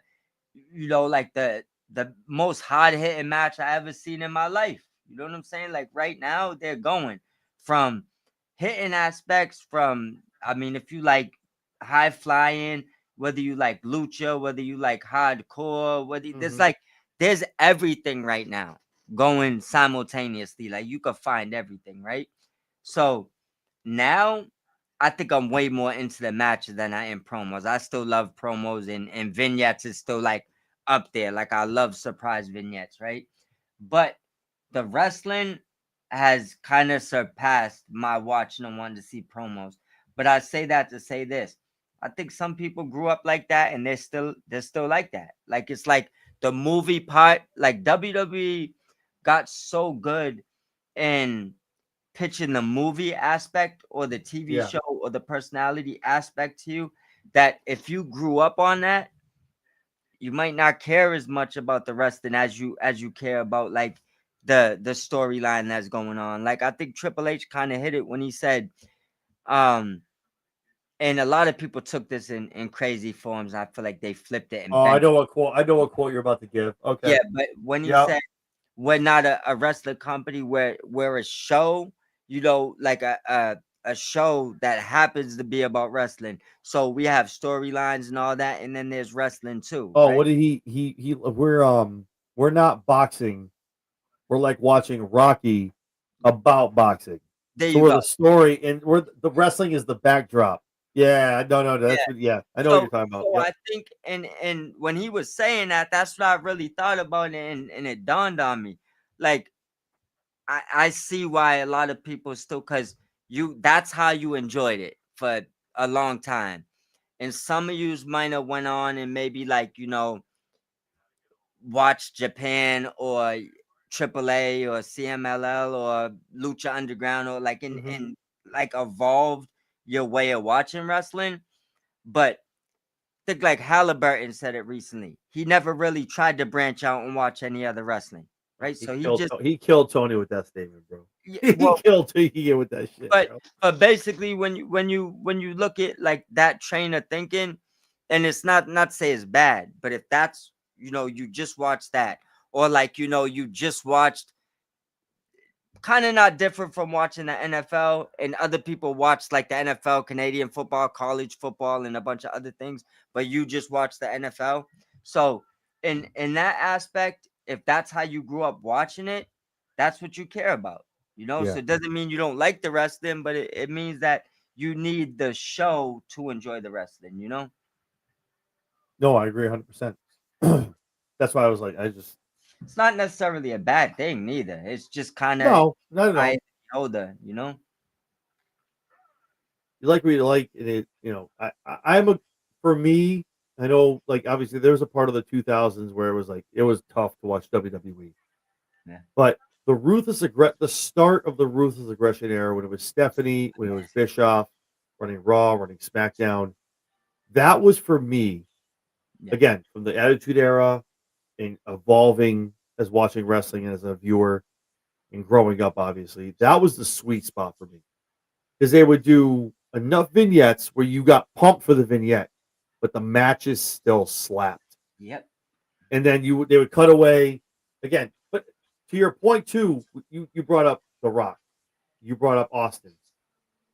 Don't want to say his name. He's not going to appear, but VKM Yeah. and these people that you saw them grab a mic and they're in the ring. You're like, yo, Yeah. you had the popcorn. You're ready. Let's go. Let's pop a bottle. I'm here for it. Not so much the vignettes nowadays. Yeah. Shoo, maybe 50-60% hit. Not the So same. the ruthless aggression era for me, because then ruthless aggression was John Cena.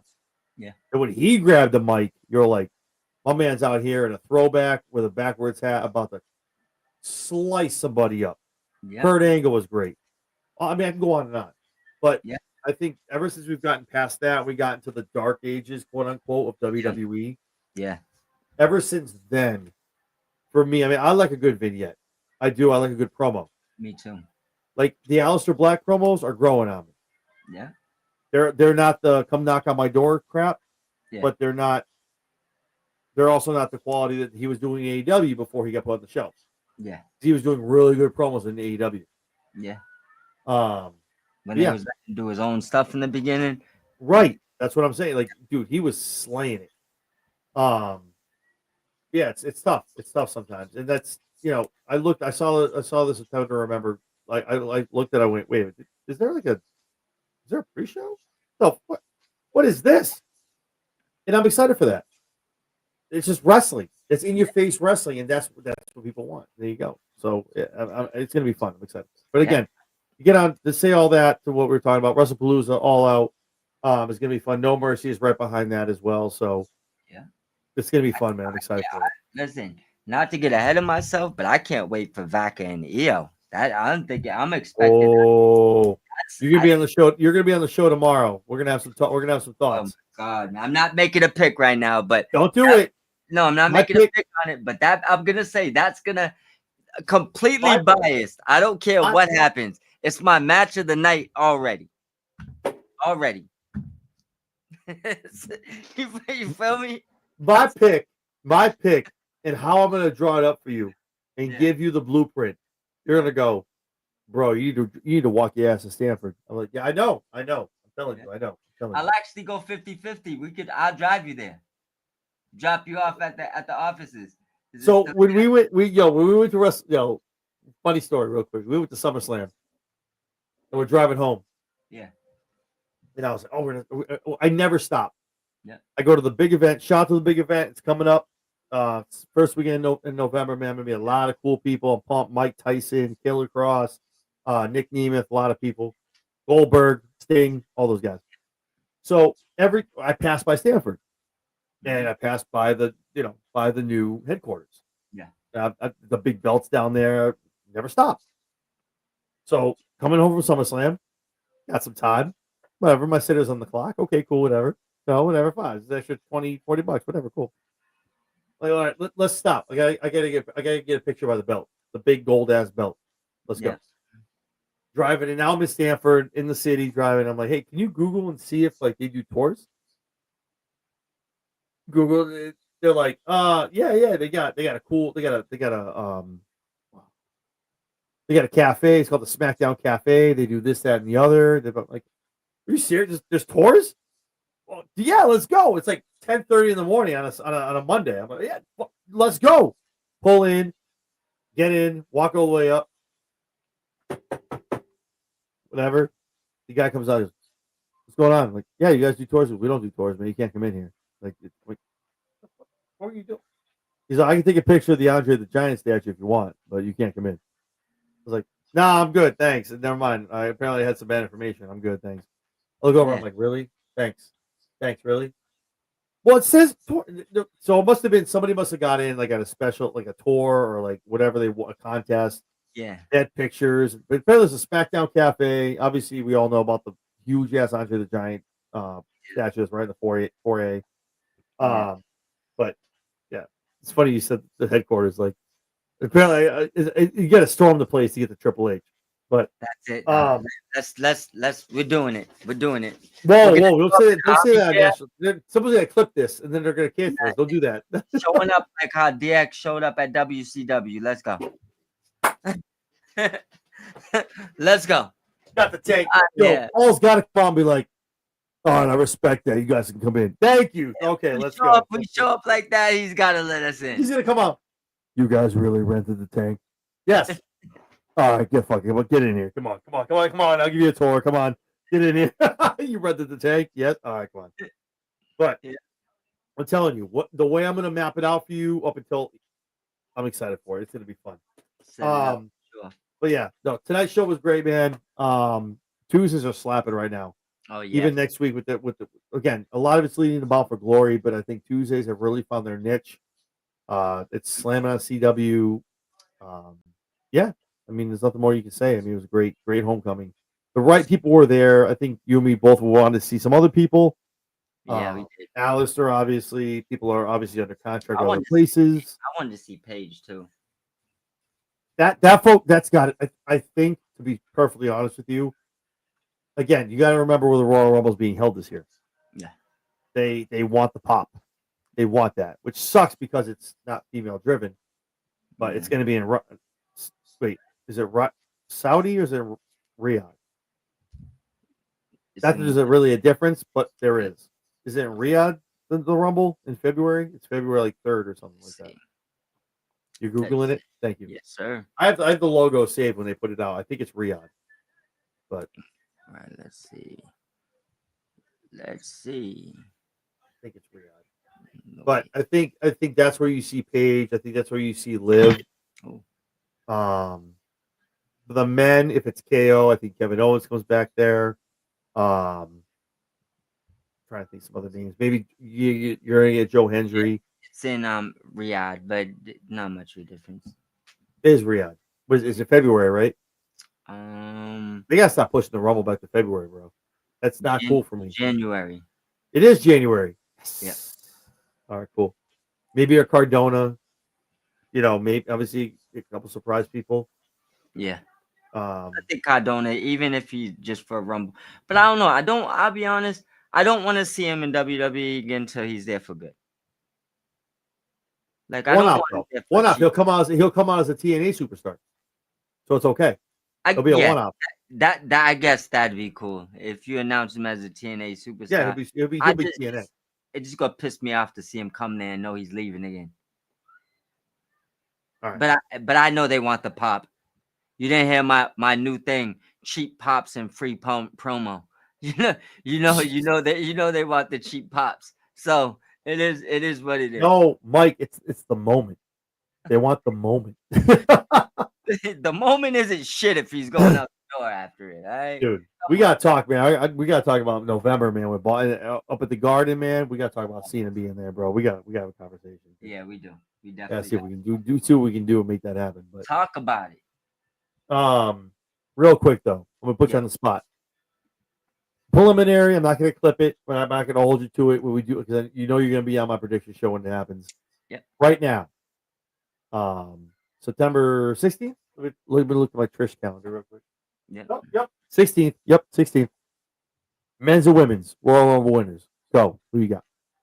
Whew. Come on, baby. Give me one. Stephanie Vaca. For the women? Yeah. Well, I said like it's not the men.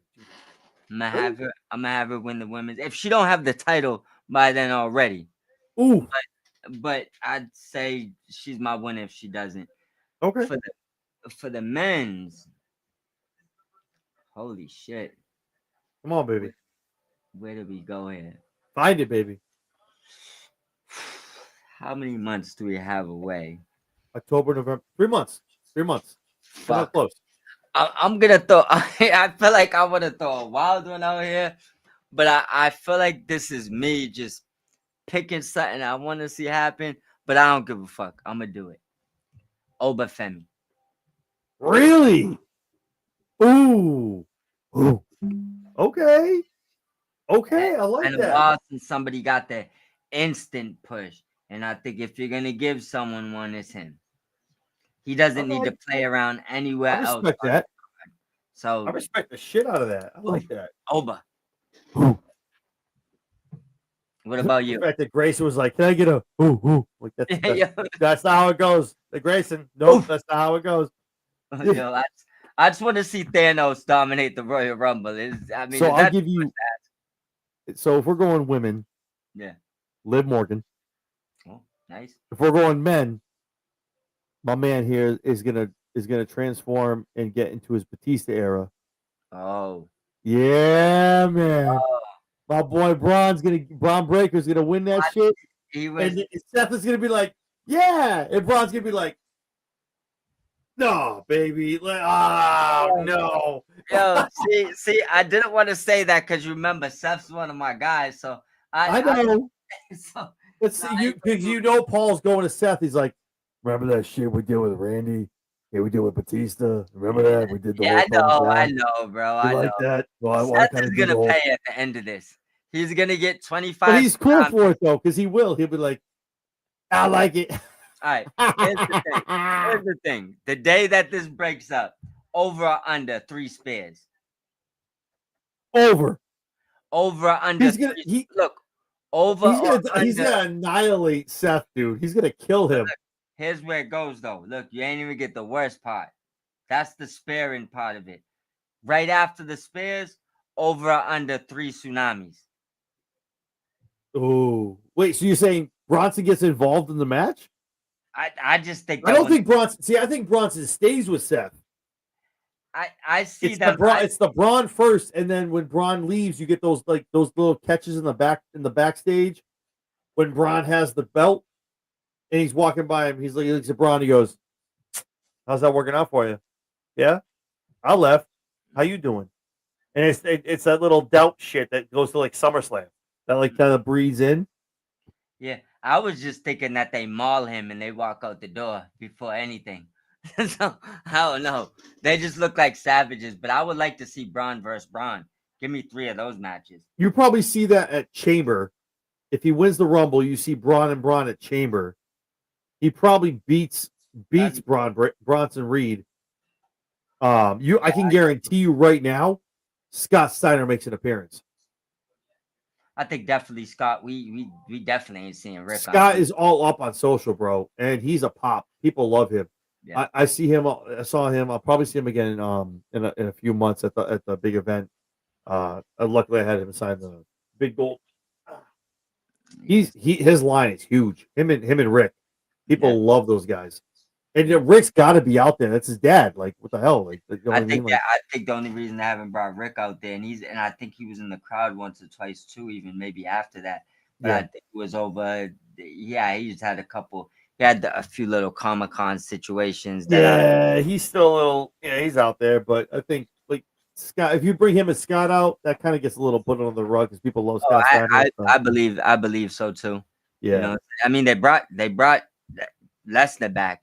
I mean, I think that he probably had a little bit more over his head to worry about as far as backlash than Rick Steiner. I think if they wanted to, they could bring him back out. I also brought Hogan out, rest in peace. But before he died, they also brought him back out, and a lot of people, you see how that reaction went. So Jesus, I don't think he's necessarily like blacklisted, like we'll never see him again. Is basically what I'm saying. All right, I like it. It's gonna be good, man. But I'm telling you, I get that feeling. I'm not trying to rush it, but I can't see you going through all of 2026 again with Braun Breaker making a splash the way he can. Yeah. With getting his Batista on, because you watch it like I do, and the ticks and the eye rolls and the facial expressions, Bronson doesn't make them. Braun does. Yeah. Where he looks upon, he's like, and I can tell you, the seed has been playing again. They're in the 3rd inning, 4th maybe. Heyman has said he's always wanted to be Braun Breaker's guy, his oracle. So who's to say when you get the thumbs down, and then the next week comes, it's Seth. What you see? All of a sudden, you see Paul Heyman take a step back and go, "No, we're not doing this. I'm gonna go over here because we all know Paul Heyman is a man of opportunity. He puts his hand on the most opportunity person to get his hands on that gold, which would be Braun Breaker. And then here we go, WrestleMania. So, and that would be WrestleMania 42. And hopefully it's night 2 because I'll be there. So hopefully it happens. So I probably won't be because night 2 will probably be Cody and insert name here. But we'll talk about all that as we go down the road. But WrestlePalooza, All Out, No Mercy, a lot of stuff coming up. You're going to see me and Mike talking about a lot of stuff as we move on. But with all that being said, tonight's episode was great. When it's not here on Tuesday nights, man, or doing prediction shows, where can everyone find you on the socials? All right, so Friday mornings, Good Morning IWC, 10 a.m. Feature Fridays every Friday. Thursdays at 7 p.m. at the Elite Mob Podcast YouTube, which is at Mob Squad 508. Other than that, on X at Mob Squad 508 or X, Twitter, whatever you call it. And then, like you said, over here on Tuesdays. And I also have a sports page, Mike and Nance Sports Talk, but that's not no set schedules. That's periodic sports information that drops pretty much daily. So especially during the football season, I'm dropping probably 3-4 videos a day. So that's just pre-recorded and dropped. But other than that, you know where to find me on X. That's it. Awesome. So I usually do some long-winded thing here where I'm like, okay, every day, listen, we were live last night, Raw Rundown, me and Lady Alpha. Obviously, Tuesday nights, you can catch me and Mike from the Mob Squad. Every week, every day of the week, Wednesday, Thursday, Friday, whether it's TNA, SmackDown, you can catch us. Prediction shows obviously coming up this week with shows Saturday and Sunday, well, all Saturday. And No Mercy coming up as well. Also, too, dabble into the football aspect of everything. We have our Drive to the Bank show every Wednesday. We give our picks. We have our underdog parlay. Yeah, You amazing know, show, by last the way. thank you, appreciate that. Last year we hit twice on the underdog parlay. Again, it's a little bit of luck, a little bit of science behind it. It's why it's an underdog parlay. Yeah, Last year, a little over $5,000. So, I mean, you hit twice, you hit that much, is what it is. But so yeah. tune in for that. Little rough. I'm telling you, little rough. Starting out the season, it's been a little rough. But Pick it picks up. wise across the board, we'll get there. We'll get there. Last year we were picking about 73% winners. So Yeah. trying to get that closer to 80%. We'll see what Hey, happens. 73% is better than the experts on TV. Don't let them lie That's to what you. I say all the time, dude. And I go back and I went, I'm like, this can't be right. And I added it up. I went, no, that's Oh 73%. no, I Shit. look, I compare picks every week with their top people, but like this, if you average 11, 12 wins a week, you're beating most of them. Yeah, because some of these guys pick like their teams or the teams they played on, Yep. or they want to get like Yep. some. You'll see like let's not to. I won't use the Rams. You see Niners, Seahawks, Yep. and you see everyone like Seahawks, Niners. They're doing it either they want to go against the grain, or they all talked about like, okay, we're all going to pick this guy. You pick this one. It's for Yep. TV. Yeah. It's a TV station. They do what they got to do. It's a show. They do what they got to do. But 100%. Cynthia Freeland's pretty good because I don't believe she even picks her picks. I think it's she has a computer system, like an algorithm system that picks her game. She puts in like certain stats and it picks really, it. Yeah, so she has a pretty good system to compare picks with. It's all based off of numbers, real numbers. oh nice. There's a few young ladies that follow me on X. Yeah. They put their things up, and I've been reaching out to them. I want to have them on for a show or two down the road, but they'll definitely probably have you on as well. We can talk about it, Sure. kind of throw some things out Anytime. there, and these girls make money. I wish I remembered the name off the top of my head. I'm gonna bring that shit on Driver to the Bank. These girls make stupid money. They put the picks up on X, and I'm like, Yep. why didn't I pick that one? Yep. There's a couple of pages on X. One of the pages I think got shut down because it was so good. I want to say like 2-3 years ago, maybe. And Yeah. I'll look for it again. But every time I go to look for it, the page isn't there no more, right? It had like 300,000 followers and it posted like 10 bets a day. Yeah, they And shut them down. I would copy paste them. And bro, I'd leave with like probably 1,500 a week, every week. And it Well, just like little $15-$20 bets. Like every one of them would hit just about. And they're just gone now. That was too good. while you're talking, I'm googling right now. Give me 2 seconds because this young lady needs to be talked about. She's retweeted us. She's talked about us. Joe Madden. Nice. If you're not following at Joe Madden Sports, go follow her. She How you- hits on about 98% of her picks. I don't use like the pick she has. When I put my picks up, she's liked them. She's retweeted them. Yeah, we're not going 16-0 out here. 17-0. We're not yet. We'll get there. But she's What is amazing. your first name? Joe Madden. J-O. Yeah. You know what? That's actually no. That's good. So it's at J-O I got it. Madden Sports. Got it. She's amazing. She bets baseball, basketball, football, you name it. This girl's making money. A huge Chargers fan. She's up there. She's a Herbert fan. She gets them, but Yeah, she is. Go follow her. Check out her page. She makes money every day, all day. She'll give you the hot pick of the week. Looking to get her on the show, talking some football. Hopefully, sometime in the season. Hell But yeah. she is money made, baby. Like, whew, yeah. Like I said, go look at her page. She's I already the success. pulled it up. Yeah, the success speaks for herself, man. She's crazy. God bless that girl. She's nuts. And Good at what she does. let's get it. So yeah, with all that being said, wrestling, sports, betting, whatever it is, like, comment, subscribe, ring the bell. If there's one thing y'all can do, all 100 of you that are watching right now, shoot me a thumbs up. It helps me, helps Mike, helps Big Mike, helps Sped, helps everybody else in the media group. Get us out in the algorithm. Everyone else gets a look at maybe that might not know who we are. So all of your support is always appreciated. So yeah, man. But you'll probably see Mike in less than 24 hours on probably another wrestling prediction show. I'm ready. That's it, baby. I'm trying to lock some people down. I got your boy. I know you and Matt are good friends. I know you and Matt Trigger. He talked to AEW trash, so I know you know I'm Yeah, excited. I don't mind that shit. It's good Nah, content. man. He'd be telling me too. He'd be like, I came on there. I'm like, yeah, he's cool. Just don't keep it civil. Keep it civil. He could talk. The thing is this, right? I'm very equipped in talking healthy ass shit talking. Oh, I So know. That's he why. can say whatever the hell he wants. Doesn't bother. You ever use that gif again of my boy getting a football thrown in his head as a Niner? Yo, we ain't talking no more. We ain't talking for a week, bro. Don't put that gif up. I was like, you really use that gif? Are you serious? My boy was like, I'm like, yo, stop that, bro. What are you? I was pissed because I'm like, I can't find a Rams one. Damn it, there's no Rams one. Shit. I don't know who's the savage that made that gif, but it's been there for a long time. Yo, he was like on the bottom of the I'm like, damn it.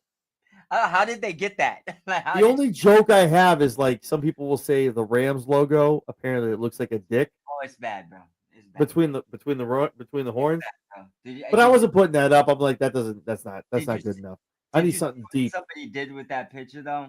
I mean, with that logo, they put like a what is it called? Like a manta, like or whatever. It's like half horse, half human. Stop. It like threw it onto like half of the body on top of it. Oh my god, bro! I can't unsee it. Just messed up. Jesus. Yo, it's bad. It's bad. Like we got to do. I think what Sunday is. I mean, again, we're getting off topic. I don't give a shit. Yeah. Whatever. When is the Rams Niners game? Is it in 2 weeks? It's Cardinals. It's Cards. Someone. I think it's Rams. After that, I want to say it's week 5, but let me double check. Go on my fantasy team. Click on Puka. If that's a 4 o'clock game, man, I'm literally gonna be.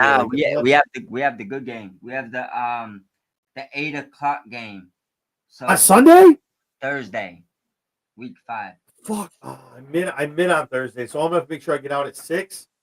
Let's plan a watch along. Let's do it. Even if I don't have a TV in this, I don't have a TV in this office, so I have to set up my phone. But don't matter. It is what it is. As long as you're ready, man. We're gonna put some. Might put a bet on this. Might put a bet on this game. I don't know. It is what it is. You know, I'll tell you what. I'm gonna put a poll. I'll tell you what. I'm gonna put a poll up. Yeah. And what the stipulation should be, and we'll let Twitter pick. Let's go. All right, cool. Yep. We'll figure it out. I'll send you the stip if you're cool with it. We'll let Twitter pick, and we'll go the whole time. We got 2. We'll let it sit for 14 days. Like, whoever picks it, whatever wins, we go. Let's make this good. I'm with it. All right, cool. All right. I have to drive your ass to Worcester and walk around with a sandwich board. I'm just saying. But anyway, jersey. As long as it's not in the Niners jersey. See, don't tell me that because then I'll do it. Like, I'll put you in that Garoppolo jersey too. Like, who the fuck? Who is this guy? At least I could justify that. All right. I have a Garoppolo and a Lance jersey in my closet. You want one of those? I'll give it to you, bro. Like Jesus. Listen, man. At least I could respect Jimmy. Don't bring that Lance stuff around here, boy. See, bro, Trey Lance. No, stop it. None of that shit. Can I get the picks? Can I get the picks that y'all gave up for him? I'll take those. I'll take all of them. Jesus, man. Oh man. What a bust. What a bust, man. Yeah. That's okay. That's okay because Shanahan still got his guy. Mac Jones is under center in a couple more days, baby. Let's go. Apparently came up with 2 guys. So and that's why Brock is like, oh, you know what? Coach. Maybe like a week or 2. My toes feeling really good. Okay, Brock. Okay. You remember that was hurting? Really good, actually. Remember that foot that was hurting? Yeah, I just got introduced to Novocaine. I think 2 to 5. 2 to 5. Coach, I got like a week, bro. I'm good with this shit. I'm good to go. So I was running in the backyard last night, Coach. I'm ready. Yo, Big Mac's like, yeah, watch this 500 yards against Arizona. Come watch me. Check it out. Purdy better hope he don't have one of those 500 yard 6 touchdown games, or this is gonna get very interesting. I've been taking heat for so many people, New England fans, man. Like people I know, I'm a Niners fan, and I never trashed on Jones. I thought his first year was great. Yeah, but like the other couple of years was not his fault. It was the law firm of Belichick, Patricia. Patricia, and who it was like, dude, this guy had no chance. Yeah. So you put him with Shanahan, who's the quarterback whisperer. Just saying, might be a Yeah. thing. The biggest thing about it, I think that people don't understand is Mac Jones always had the tools to be good. Yeah, Once you lose your confidence, shit gets rough. But it's like thinking like this. Baker Mayfield in Cleveland, they gave up on him, right? No confidence, started looking like shit. Bounced around, boy, looked like shit. Played with McVay, who believed in him for like 4 games. All of a sudden, he was great again. It's dude. like sometimes you just need that person to believe in you. And I know Shanahan believes in Mac Jones. Mac Jones, I know he heard all the stuff about Shanahan wanting him and all that other stuff. So I'm pretty sure his confidence is a big part of why he's playing a lot better. Yeah, and that's one of the biggest things. I've said it. Yeah. I said it all year last year. Every show I did, Baker Mayfield was my dark horse for MVP. And if Yeah. you see what he did last night, you see what he did last year, and you see what he's already doing the first 2 weeks. Baker Mayfield is so underrated. Like he just gets Yeah. it done when he needs to, man. And just oh god, I'm a big Baker Mayfield fan. I'm Yeah. this close to buying it myself, a Tampa Bay Baker, like Baker Mayfield. I'm gonna put it on the Christmas list. I'm like, all right, guys, this I need espresso maker. I need 2 Thank WWE you, belts. Jersey. Yeah, 2 WWE belts, and oh, by the a speed belt. Oh yeah, and a Baker Mayfield jersey from the Tampa Bay Bucks. Like those are the 4 things I need this year. I Like, feel you. yeah. Do you want the belts first? Yes, definitely the speed belt first. Yes, so I can put it somewhere here. But yes, Baker Mayfield, absolutely. Yeah. But Baker looks so good out there, bro. Like you said, all it takes is a little bit, just a little push, little Yeah. confidence, and I think that's exactly what Shanahan is going to give Jones. Yeah. We all know this. We talked about it before we came on. Not to Mhm. go all football on a wrestling show, but Jones is not taking the $52 million a year guy's job. Yeah. Maybe. I mean, if he goes 4-0, Yeah, he'd have is to go wild out. literally go Maybe. crazy. I mean, it could happen. I mean, Yeah, like, talk to Cooper Rush. What happened with Dak? Cooper Rush went what 6-1, 5-1 without Dak.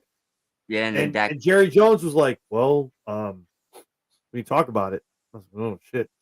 Yeah, I mean, So I look at it like this: have I seen it happen before? Brady and Bledsoe. There's been a few times. yeah, Where true. seen it happen a few times. Do I think it will happen? Probably not. Probably like 90-10.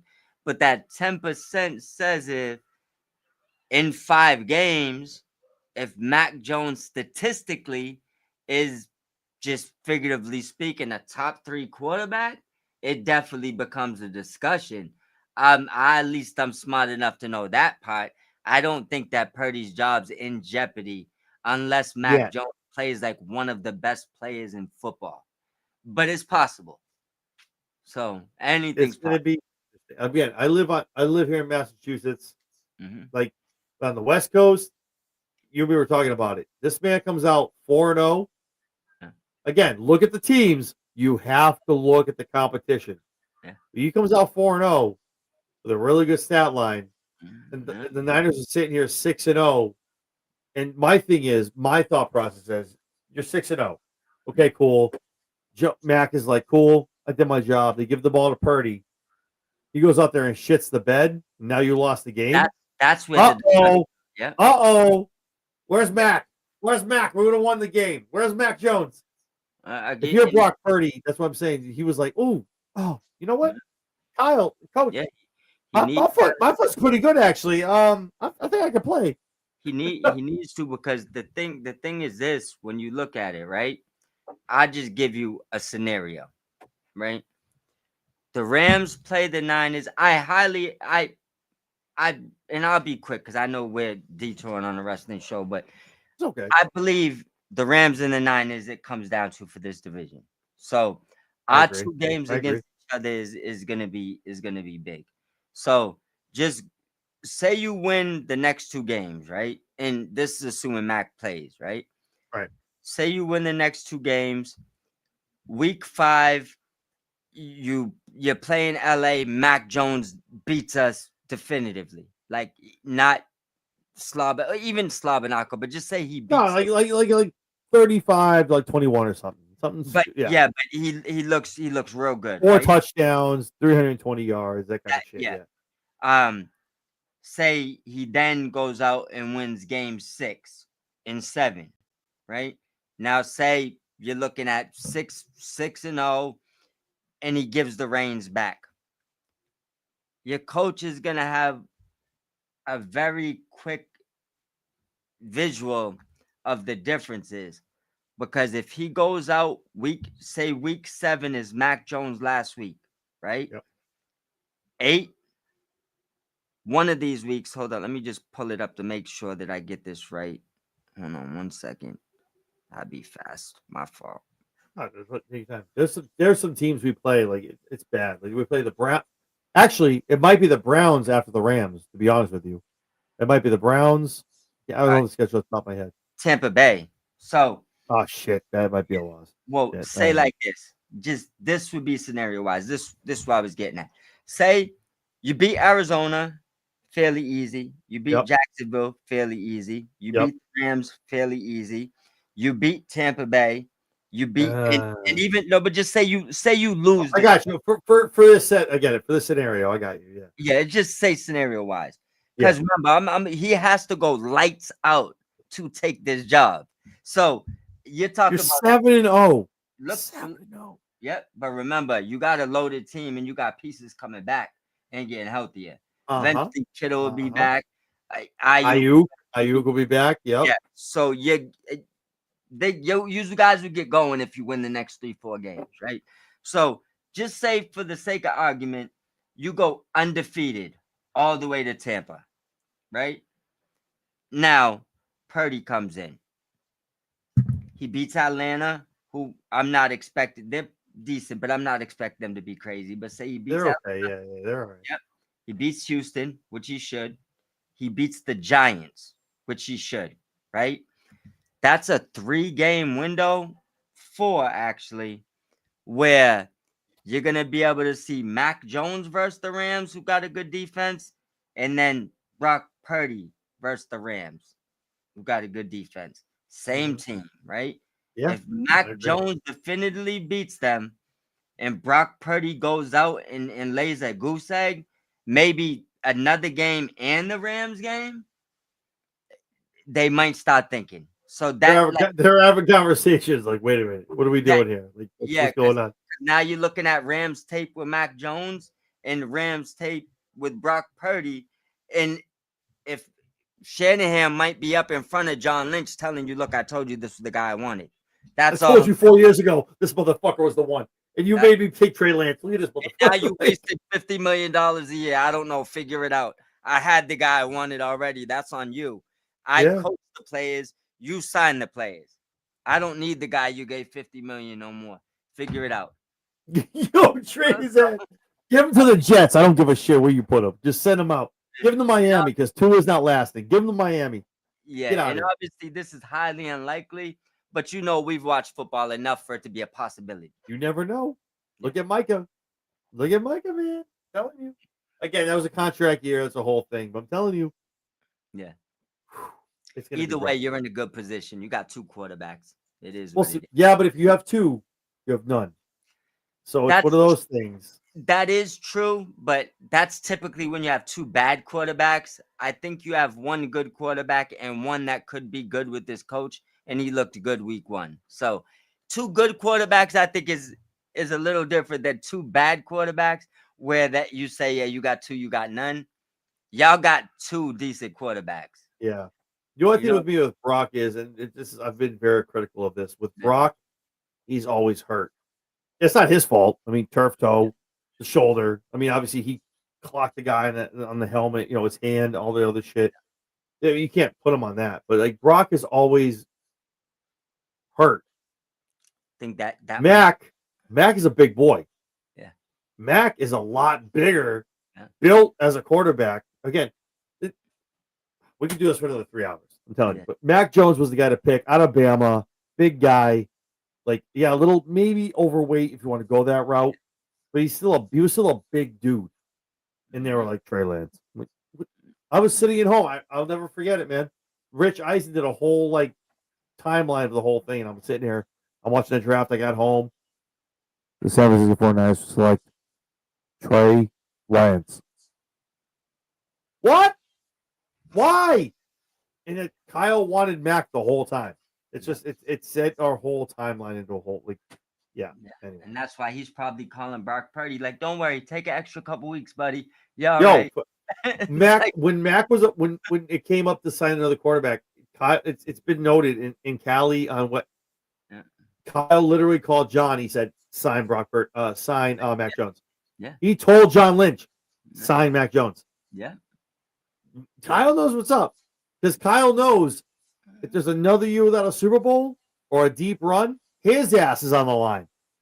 Mm-hmm. So now he's like, okay, you know what? No. Give me the guy I want.